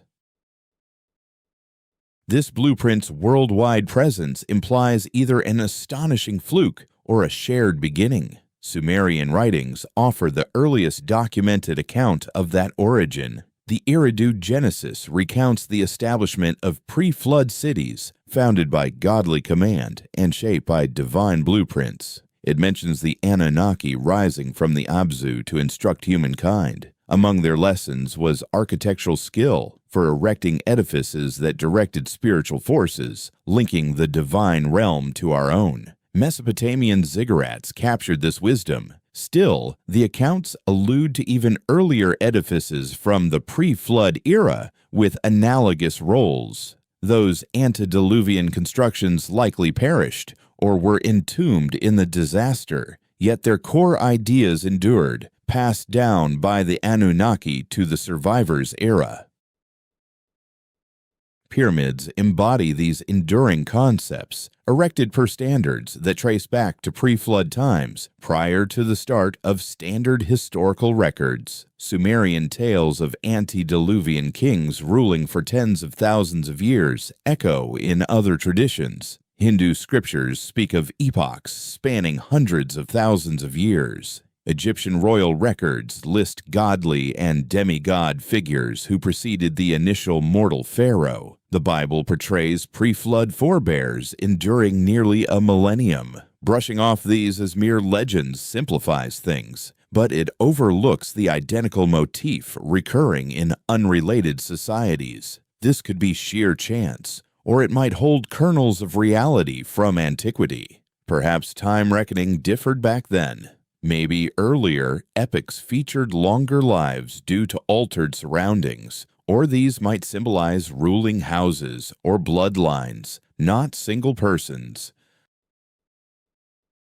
Regardless, the pattern's uniformity worldwide calls for serious consideration, not rejection. Stories of a great flood surface in more than 200 cultures on every settled continent, recounting the core incident with striking uniformity. A devastating flood wipes out society. A handful endures, often alerted by the divine. The planet is reborn and resettled. The remnant carries forward wisdom from the lost age into the fresh one. Scholars mainstream dismiss this as archetypal myths, shared human dreads of floods and mortality shaping parallel tales. Yet the precise elements like swelling seas, arcs or peaks as sanctuaries, and godly alerts indicate these may echo a genuine occurrence. Geological records back this up.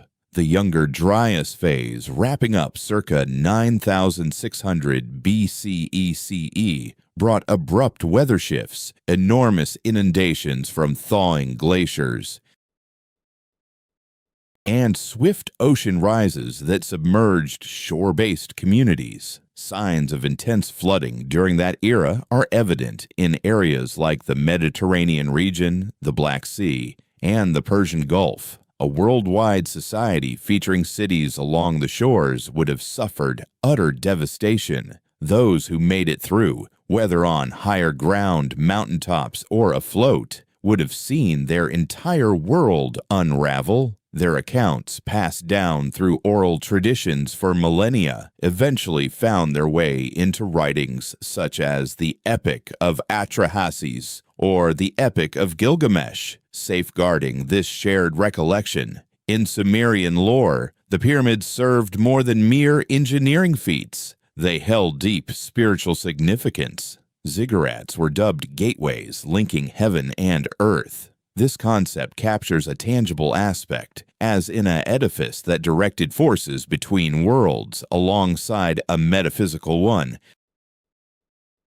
serving as a site where mortal minds could surpass everyday bounds and connect with godly wisdom. Contemporary science is starting to grasp the wisdom of the ancients, that physical substance and perception aren't distinct but intertwined elements of one cohesive existence, where cognition and vitality interplay enabling human awareness to engage with superior planes. The pyramids enabled such connections. They functioned as devices for broadening perception, leveraging magnetic forces, sound vibrations, detachment from outside senses, and precise shapes to trigger unusual mental states. Far from mere folklore, this represented practical knowledge of the mind, focused on crafting environments that let human insight break free from bodily constraints and view existence through wider lenses.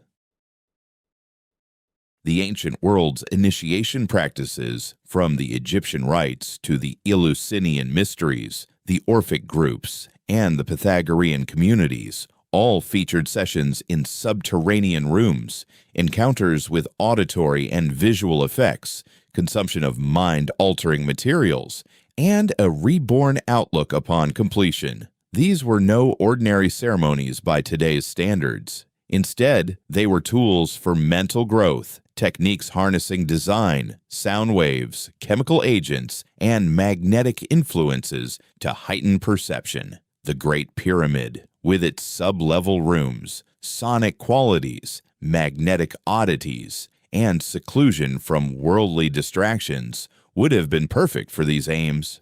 Lingering in the king's chamber amid total blackness and quiet, save for the chamber's echoes amid fields sparked by universal rays and piezoelectric granite, would spark deep shifts in consciousness.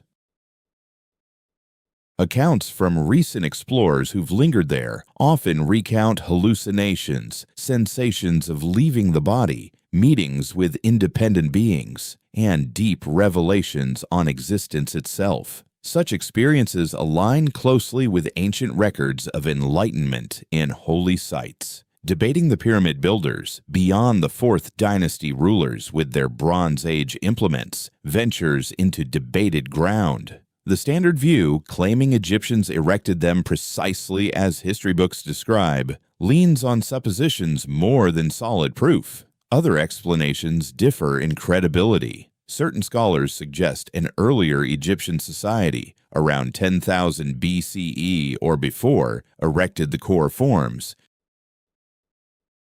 which dynastic rulers then appropriated and refined. Others argue that remnants of Atlantis, a genuine sophisticated culture wiped out by disaster, constructed these globally as linked facilities. Still more posit alien beings built them or shared the required skills and insights with people. All these ideas disrupt established stories in unique fashions. The early society idea demands recognizing superior skills long before accepted timelines allow. The Atlantis version calls for viewing Plato's tale as factual chronicle, not just invention. The alien theory insists on acknowledging outside intelligences aiding human progress with lore and tools. No one option gets irrefutable backing from the data, yet the data firmly rejects the orthodox explanation in its present form.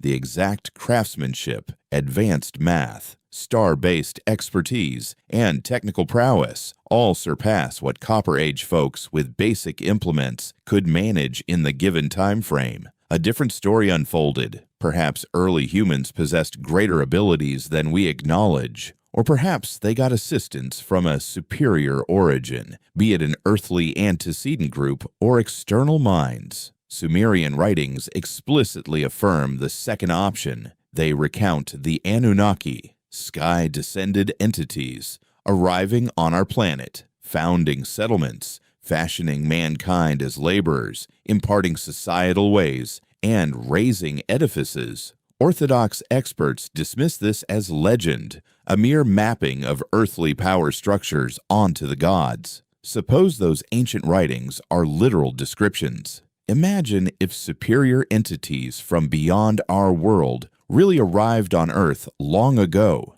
set up outposts, engaged with early humans by instructing them and employing them as laborers. Embracing this view means recognizing that humanity isn't the sole intelligent species in the cosmos, that advanced beings thrive on other worlds, and that such encounters happened millennia back. Contemporary research even supports the likelihood of life beyond our planet. Our galaxy alone hosts billions upon billions of stars, countless ones orbited by planets. The notion that Earth alone fosters smart life grows harder to defend by the day. Should intelligent species abound out there, and if any developed interstellar travel, then their visits to our world in antiquity shift from mere possibility to near certainty. Clues pointing to such ancient extraterrestrial involvement range from stone masonry far surpassing the era's known skills, to hidden mathematical insights suggesting superior understanding, to comparable building styles scattered across the globe, to recurring ancient accounts of sky gods coming down to intervene, and even relics that clash with established chronologies. Take the Antikythera mechanism, unearthed from a wreck near the Greek island of Antikythera. It's an intricate device for celestial calculations from roughly 100 BCE, featuring complex gears including differential systems and remarkable accuracy unattainable by that time's standards. It forecasts eclipses and monitors cycles of the Olympic Games. This artifact reveals that the ancient Greeks had mechanical expertise well beyond what historians typically attribute to them, prompting the question, if this existed in 100 BC, what marvels did prior societies command? Consider also the Baghdad battery, a simple clay vessel enclosing a copper tube and iron rod, acting as an early battery from about 200 BCE in Parthian Mesopotamia. When filled with an acidic electrolyte, it produces a current. What purpose could electricity have served back then? Mainstream views propose it for gilding objects through electrolysis, though proof of such ancient practices remains contested. A competing theory posits it as a component in a forgotten broader system of electrical devices. Then there's the Piri Reis map, drafted in 1513 by the Ottoman admiral and cartographer Piri Reis, which depicts Antarctica's coastline with startling fidelity, capturing details hidden beneath ice until sonar surveys in the 1900s. It draws from older charts, perhaps originating in prehistoric eras. How could ancient mapmakers chart Antarctica prior to its glaciation? Standard Ice Age science dates the Antarctic sheet to millions of years ago.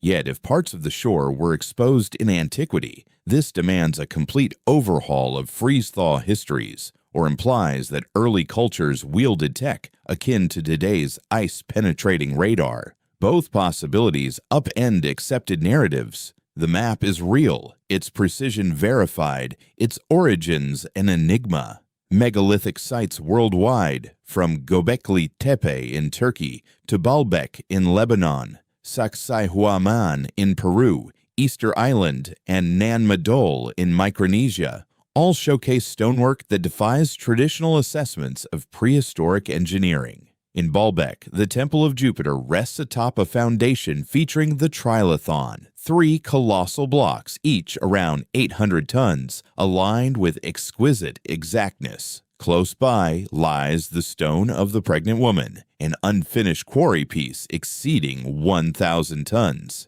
How did they move and position stones of 800 tons? Orthodox accounts rely on vast workforces wielding ramps, pulleys, and cords. However, the physics of the forces involved, the limits of organic ropes, and the sheer logistics render this unlikely. At Sacsayhuaman in Peru, enormous Andean boulders interlock so tightly that not even a knife slips between them, form walls enduring quakes that toppled later colonial edifices. These stones boast odd contours, some with scores of facets, assembled like intricate 3D puzzles. Such flawlessness would demand either tailoring each piece to its neighbor with unattainable measurement and tooling accuracy, or employing some lost method to liquefy and shape the rock, involving chemistry beyond ancient ken. The proof is tangible. These monuments endure. Standard theories crumble under examination. Ultimately, how ought we respond to these insights? The pyramids persist. The wisdom they hold awaits those who can decipher it. The innovations they hint at might be decoded and harnessed for today's dilemmas. Unlimited power, heightened perception, tangible proof of the mind's reach, even transcendence beyond physical form, all could materialize if we confront the pyramid's true essence instead of clinging to entrenched beliefs. To truly embrace this perspective, we must push back against entrenched opposition from institutions, secure resources for unbiased investigations, and embrace ideas that disrupt our cozy beliefs. We need to acknowledge that our ancestors may have possessed valuable insights, that human advancement doesn't always move in a straight line, and that skills can fade away just as easily as they emerge. This demands a sense of modesty regarding what we think we know today, a eagerness to explore oddities and inconsistencies, and a commitment to pursuing clues no matter where they point. Layer after layer of intricate data emerges from the precise dimensions of the Great Pyramid. Its base perimeter spans 1,760 cubits, aligning precisely with 1/5 of a nautical mile, accurate to multiple decimal points. How could its creators have grasped the concept of nautical miles, derived from Earth's circumference? Similarly, the pyramid's height in inches, when multiplied by 1 billion, yields roughly 93 million miles, the distance from Earth to the Sun, embedding the astronomical unit, our solar system's core measure of scale. The structure's estimated mass of 5.9 million tons corresponds to Earth's weight, multiplied by 1 billion. Such alignments can't simply be chance occurrences. They show intentional integration of key astronomical and physical constants into the monument's proportions. The ancient builders understood Earth's girth, the solar distance, and the planet's mass, weaving this wisdom into their creation. This is information that contemporary science claims to have uncovered only after millennia of scrutiny and math, and yet it endures in enduring stone, erected over 4,500 years ago by a civilization dismissed as primitive in its understanding.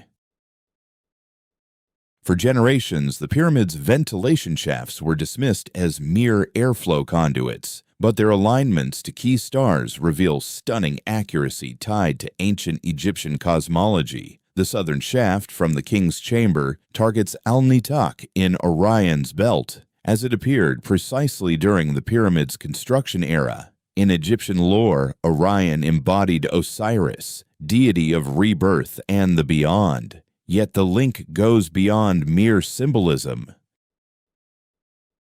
The layout of Orion's belt overhead replicates the arrangement of the three primary pyramids below. As Robert Bauval illustrated, the Milky Way's orientation beside Orion echoes the Nile's path alongside the pyramids. This forms a profound _4_ dynamic, not just conceptual but practical. The earthly edifice duplicates the celestial one, forging a harmony between the worldly and the starry domains. These shafts, aimed at such stellar points, served not as ornaments but as active elements, perhaps conduits or collectors drawing power from targeted cosmic origins. From the king's chamber, the northern shaft aligns with Alpha Draconis, Thuban, the ancient pole star due to Earth's precession. This star symbolized the universe's central axis, the pivot of the skies, bridging the physical and ethereal worlds. Aligning the shaft here established a straight pathway from the chamber to the cosmos's heart, embodying sacred geometry in built form. The Queen's chamber shafts target other luminaries, the southern one to Sirius, heaven's brightest star, an emblem of Isis, Osiris's consort and sibling. In Egyptian belief, Sirius carried immense weight. Its heliacal rising, the first pre-dawn glimpse after solar conjunction, heralded the Nile's yearly inundation. This celestial cue launched the Egyptian calendar, promised vital floods, and evoked themes of revival and eternity. The northern shaft from the Queen's Chamber reaches Kochab in Ursa Minor, within the circumpolar stars deemed imperishable from Egypt's vantage, eternal sentinels never dipping below the horizon. These precise orientations had real purpose. They engineered pathways for electromagnetic and sonic energies, linking the pyramid to designated stellar forces. Among ancient marvels, the Grand Gallery stands out as an pinnacle of design ingenuity. This rising corridor, stretching 153 feet and soaring 28 feet, with stepped, corbelled sides that narrow the roof while ensuring solidity, operates as a potent resonator. Its length generates standing waves at targeted pitches. The height boosts their intensity. The corbelling concentrates the sound waves. When finished, the smooth limestone surfaces would have bounced back echoes and illumination with flawless clarity. Traversing it in its prime would overwhelm the senses, immersed in booming vibrations, enveloped in gleaming reflections, with tremors pulsing through the body. Far from a mere route to a tomb, this was an activation space. Technology for transforming consciousness employed sound and light to reshape human perception, readying the initiate for the encounters in the King's Chamber. Lately, electromagnetic readings inside the pyramid have uncovered irregularities that bolster this view of it as advanced tech. Scientists have noted shifts in nearby magnetic fields, shifts that follow patterns indicating the pyramid itself produces or channels electromagnetic forces.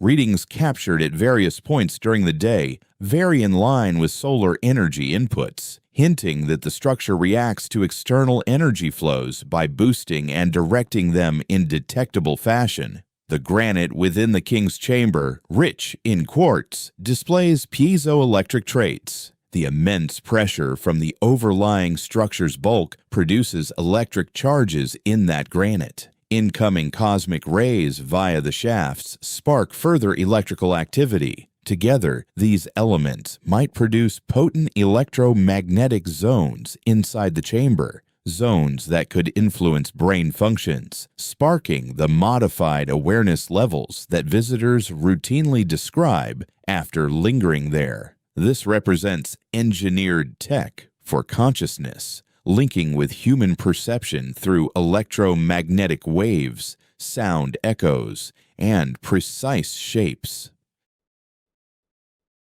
The interplay of audio frequencies and structural geometry runs deep in the pyramid's layout. Certain pitches form stable wave formations across three-dimensional volumes. When rendered visible, say, with sand or liquid on oscillating surfaces, these waves, known as cymatic patterns, assume geometric shapes. The King's Chamber's proportions, its exact length, width, and height ratios, foster such stable waves at pitches aligning with human brain rhythms. It vibrates in the alpha and theta bands, linked to meditative states, inventive thought, and tapping into deeper mental layers.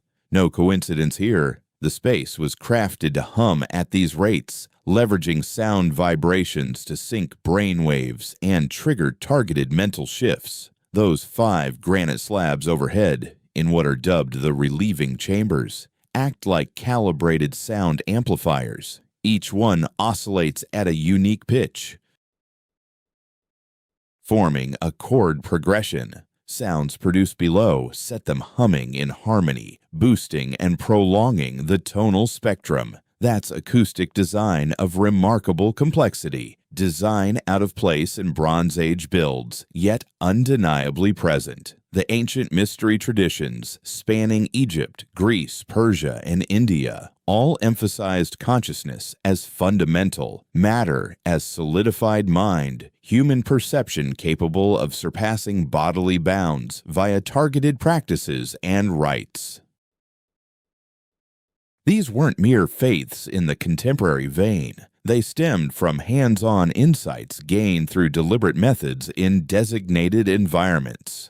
The pyramid supplied the tech backbone for such rites. Its sound qualities, energy fields, seclusion from outside distractions, and exacting forms all merged to forge settings where minds could break everyday constraints, enter unusual perceptual modes, and glimpse hidden facets of existence. The visions recounted in rite narratives, meeting independent beings, gaining instant insights beyond words, viewing the world from viewpoints beyond personal self. All echo findings from today's mind studies on people subjected to tailored electromagnetic pulses, audio sequences, or isolation tanks. The old masters grasped these principles. They constructed the tools to enable them.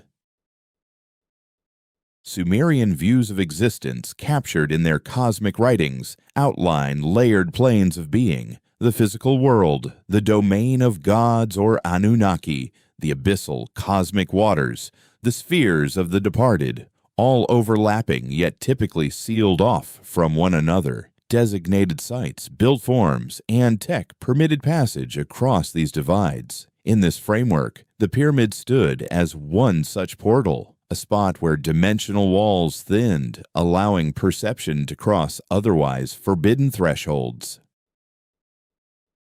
Today's physics via quantum rules and string models outlines a strikingly parallel picture, coexisting extra dimensions, usually beyond our three-dimensional grasp, but possibly reachable in certain setups. Equations for elevated spatial realms reveal that items seeming distinct in our familiar scale link up in broader ones. The ancients knew this on instinct or through trial. They constructed edifices designed to open pathways to these elevated realms, not via theoretical calculations, but through immersive encounters powered by tools of the mind. The links between the Sumerian Anunnaki and the Egyptian Netru point to either cultural exchanges spanning Mesopotamia and Egypt or a shared root in some primordial heritage. Though the titles vary, their roles intersect strikingly. Enki, the Sumerian deity of insight and waters, aligns with the Egyptian Tar, a divine architect and originator. Anu, the Sumerian celestial ruler and pantheon leader, mirrors the Egyptian Ra or Adam. Enlil, overseer of winds and earthly governance in Sumer, parallels the Egyptian Shu. Inanna/Ishtar, the Sumerian figure of passion and battle, echoes the Egyptian Hathor/Sekhmet. These parallels go beyond mere chance. They indicate identical beings or archetypes reinterpreted across societies, implying that Sumerian and Egyptian spiritual systems stem from a unified ancient lineage. The creators of pyramids and ziggurats alike drew from this identical wellspring, erecting them per blueprints that outlasted both societies. The purposeful ruin and marring of old Egyptian relics prompt inquiries into the culprits and their motives. Numerous figures exhibit noses excised with exactitude, not eroded by ages, but hacked away intentionally. Countless carvings display methodical obliteration, not haphazard wear, but calculated excision of targeted details. The standard account blames early Christians or Muslims for smashing idolatrous symbols, yet certain scars predate those eras. Others seem the work of ancient Egyptians themselves, who scrubbed or modified prior etchings, usurping memorials by blotting out former rulers' identities and grafting in their own.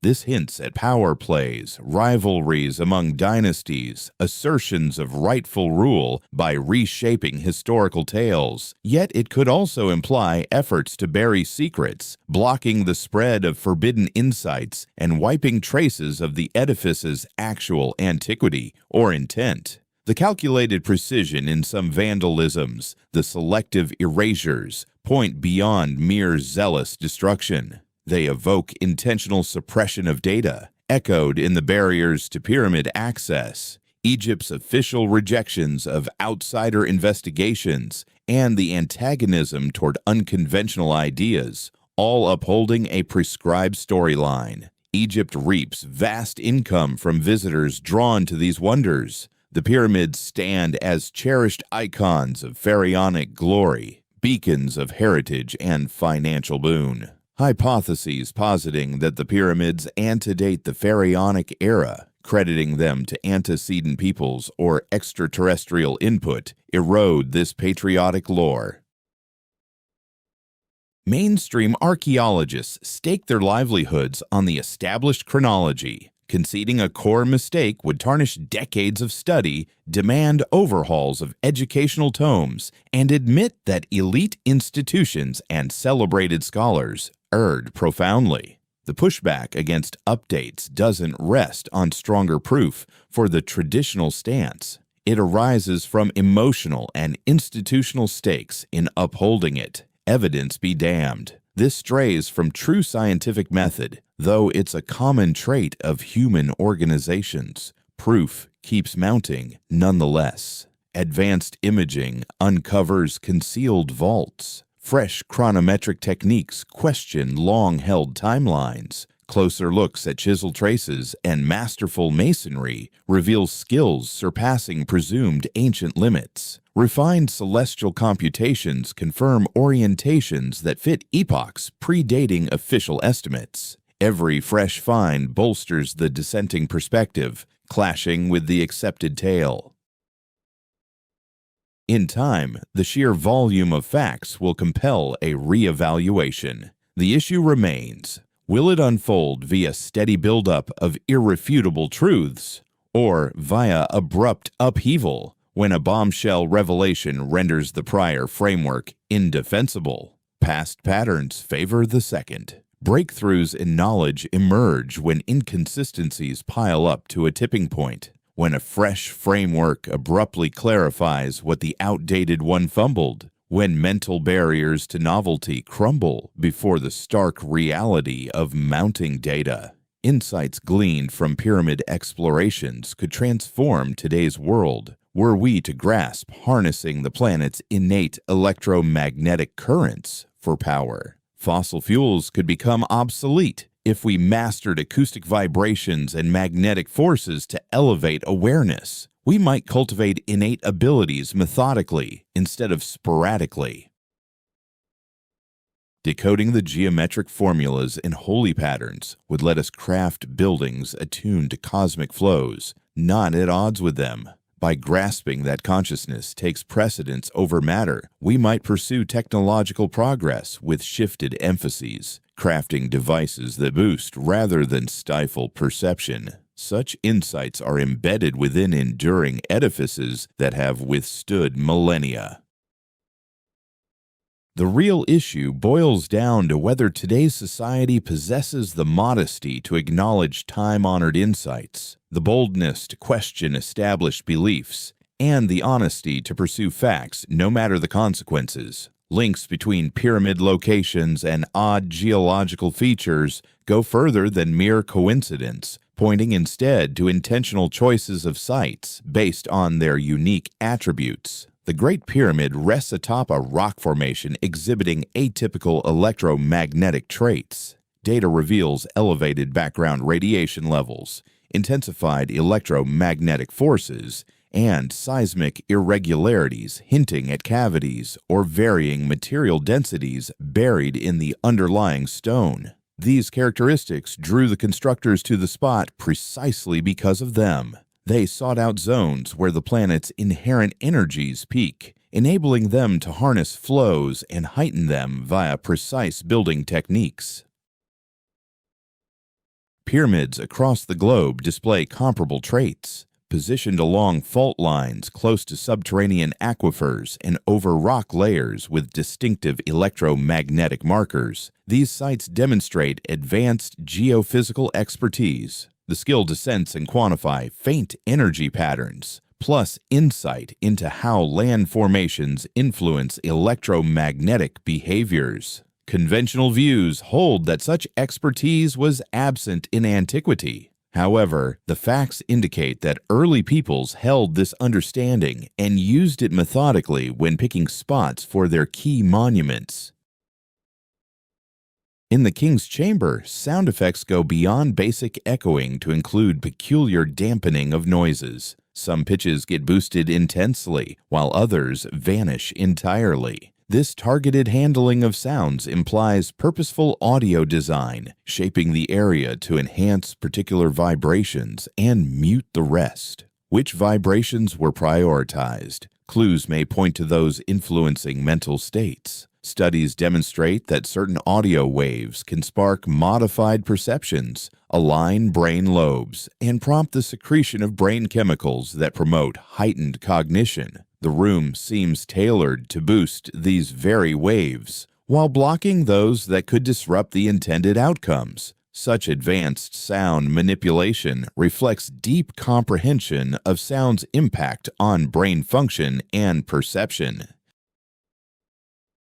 The enigma of the absent pyramid documentation stands as one of Egyptology's starkest puzzles. The old Egyptians were meticulous archivists. They chronicled all manner of things, from routine grain distributions to the tiniest aspects of sacred ceremonies and rulers' accomplishments. But regarding their grandest endeavor ever, the supposed erection of the Great Pyramid under Khufu, contemporary accounts are virtually non-existent. There are no papyrus scrolls outlining the building steps, no carvings explaining the techniques employed, no workers' logs, overseers' notes, or workforce tallies from the building era itself. The sole tie associating Khufu with the pyramid consists of the disputed carvings in the relief spaces over the king's chamber, found by Richard Howard Weiss in the 1830s. Numerous experts have cast doubt on these marks, citing glyph irregularities, signs of potential fraud, and dubious finding conditions. Weiss faced demands to uncover major finds and possessed both the resources and chance to fabricate markings, while the symbols include mistakes no true ancient writer would commit. Should these marks prove post-dated inserts, we'd lack any period-specific proof connecting Khufu to the pyramid's erection. This lack of documentation might signal that the pyramid predates Khufu, with him merely asserting ownership or refurbishing a prior build. Or perhaps such papers once existed, but vanished through loss or intentional erasure. Both scenarios undermine the standard account, even if genuine. Khufu's name appearing in those relief areas merely confirms his entry to them, not his role as the pyramid's architect. He might simply have etched his name onto a long-standing edifice to appropriate it. Appropriating others' works was routine in ancient Egypt. Successor kings often seized earlier monuments, scraping off prior writings and overwriting with their identities. So prevalent was this that scholars today scrutinize every carving for tampering clues. Should Khufu have followed suit on the Great Pyramid by adding his name to pre-existing areas, those carvings wouldn't timestamp the build. They'd just record his assertion over it. Sumerian records explicitly describe how wisdom and societal development originated with the Anunnaki, entities that came down from the skies. These beings founded urban centers, engineered humanity to assist them, and imparted the fundamentals of civilized life. Interpreting these accounts as factual chronicles rather than mere legends offers a logical framework for the available data. Extraterrestrial visitors landed, set up bases that included pyramid-like edifices, employed indigenous people as workers, instructed them in essential techniques for upkeep, and eventually departed or perished in a disaster. What remained were enduring edifices and scattered bits of lore that the remnants of society safeguarded and tried to imitate. This storyline aligns seamlessly with digs across the globe, the global spread of comparable building styles, the hidden layers of sophisticated insights, the abrupt emergence of advanced societies in various spots, and the lingering recollections in writings and folklore of an era when divine figures mingled with mortals.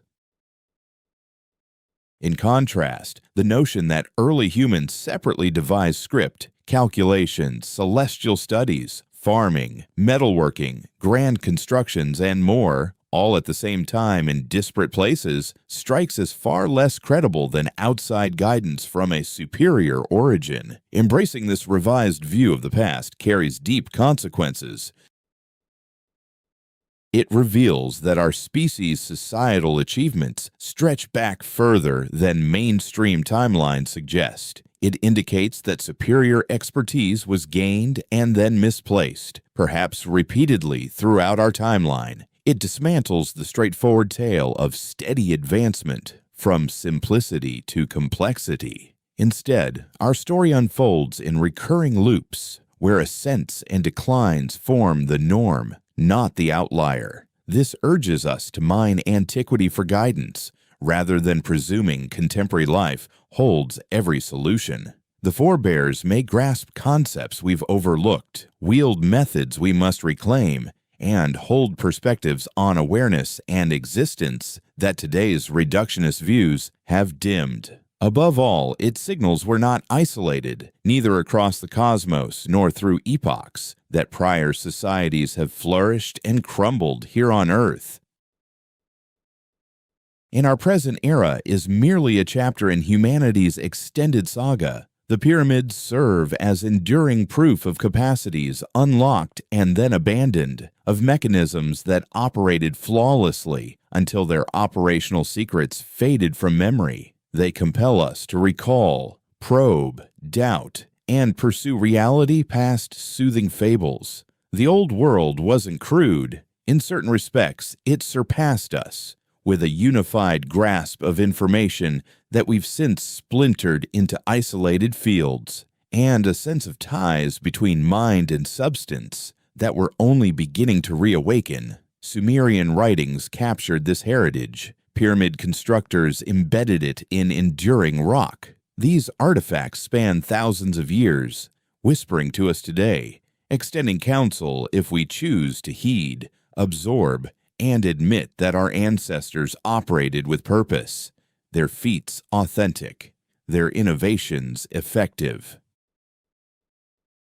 Far from burial sites, the pyramids functioned as energy generators, mind-altering devices, star tracking machines, and vast repositories of profound lore in 3 dimensions. They stand as tributes to a society that soared to heights before its downfall, bequeathing just these puzzling remnants and incomplete documents as traces of former glories and potential rebirths. That expertise endures. Those innovations hold true. The real issue is if today's society possesses the insight and modesty to identify it, examine it, and draw lessons from it. Our response will decide if we perpetuate the pattern of growth and collapse or forge a fresh path. Silent and steadfast, the pyramids guard their mysteries until we prove worthy.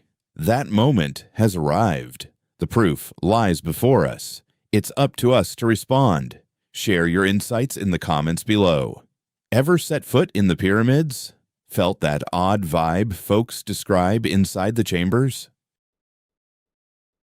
Do you believe conventional archaeology will one day accept what's truly revealed by the clues? Such inquiries are vital as insights into our history mold how we see today and imagine tomorrow. These pyramids symbolize humanity's potential, wisdom gained and later erased, innovations that thrived until their secrets faded from memory. They urge us to recall, probe, doubt, and pursue reality past easy tales. The old world wasn't crude. In certain respects, it surpassed us. Holding unified insights, we splintered into isolated fields, grasping ties between mind and substance that we're just beginning to reclaim. The Sumerians captured this lore in their writings. The pyramid architects etched it into rock. These accounts span ages, addressing us today, extending guidance if we choose to heed, absorb, and admit the ancients mastered their craft, their feats genuine, their methods effective. The pyramids weren't mere graves. They served as energy generators, mind-altering devices, celestial calculators, multidimensional repositories of sophisticated lore. They honored a society that soared to heights before its downfall, bequeathing just these puzzling edifices and scattered records as traces of former glory and potential renewal. That wisdom persists. Those techniques endure. The issue remains. Does today's world possess the insight and modesty to identify it, examine it, draw lessons from it? Our response will decide if we echo the pattern of ascent and decline or forge a fresh path. The pyramids endure, quiet and steadfast, safeguarding their mysteries until we're prepared to embrace them. This moment has arrived. The proof surrounds us. The choice belongs to us.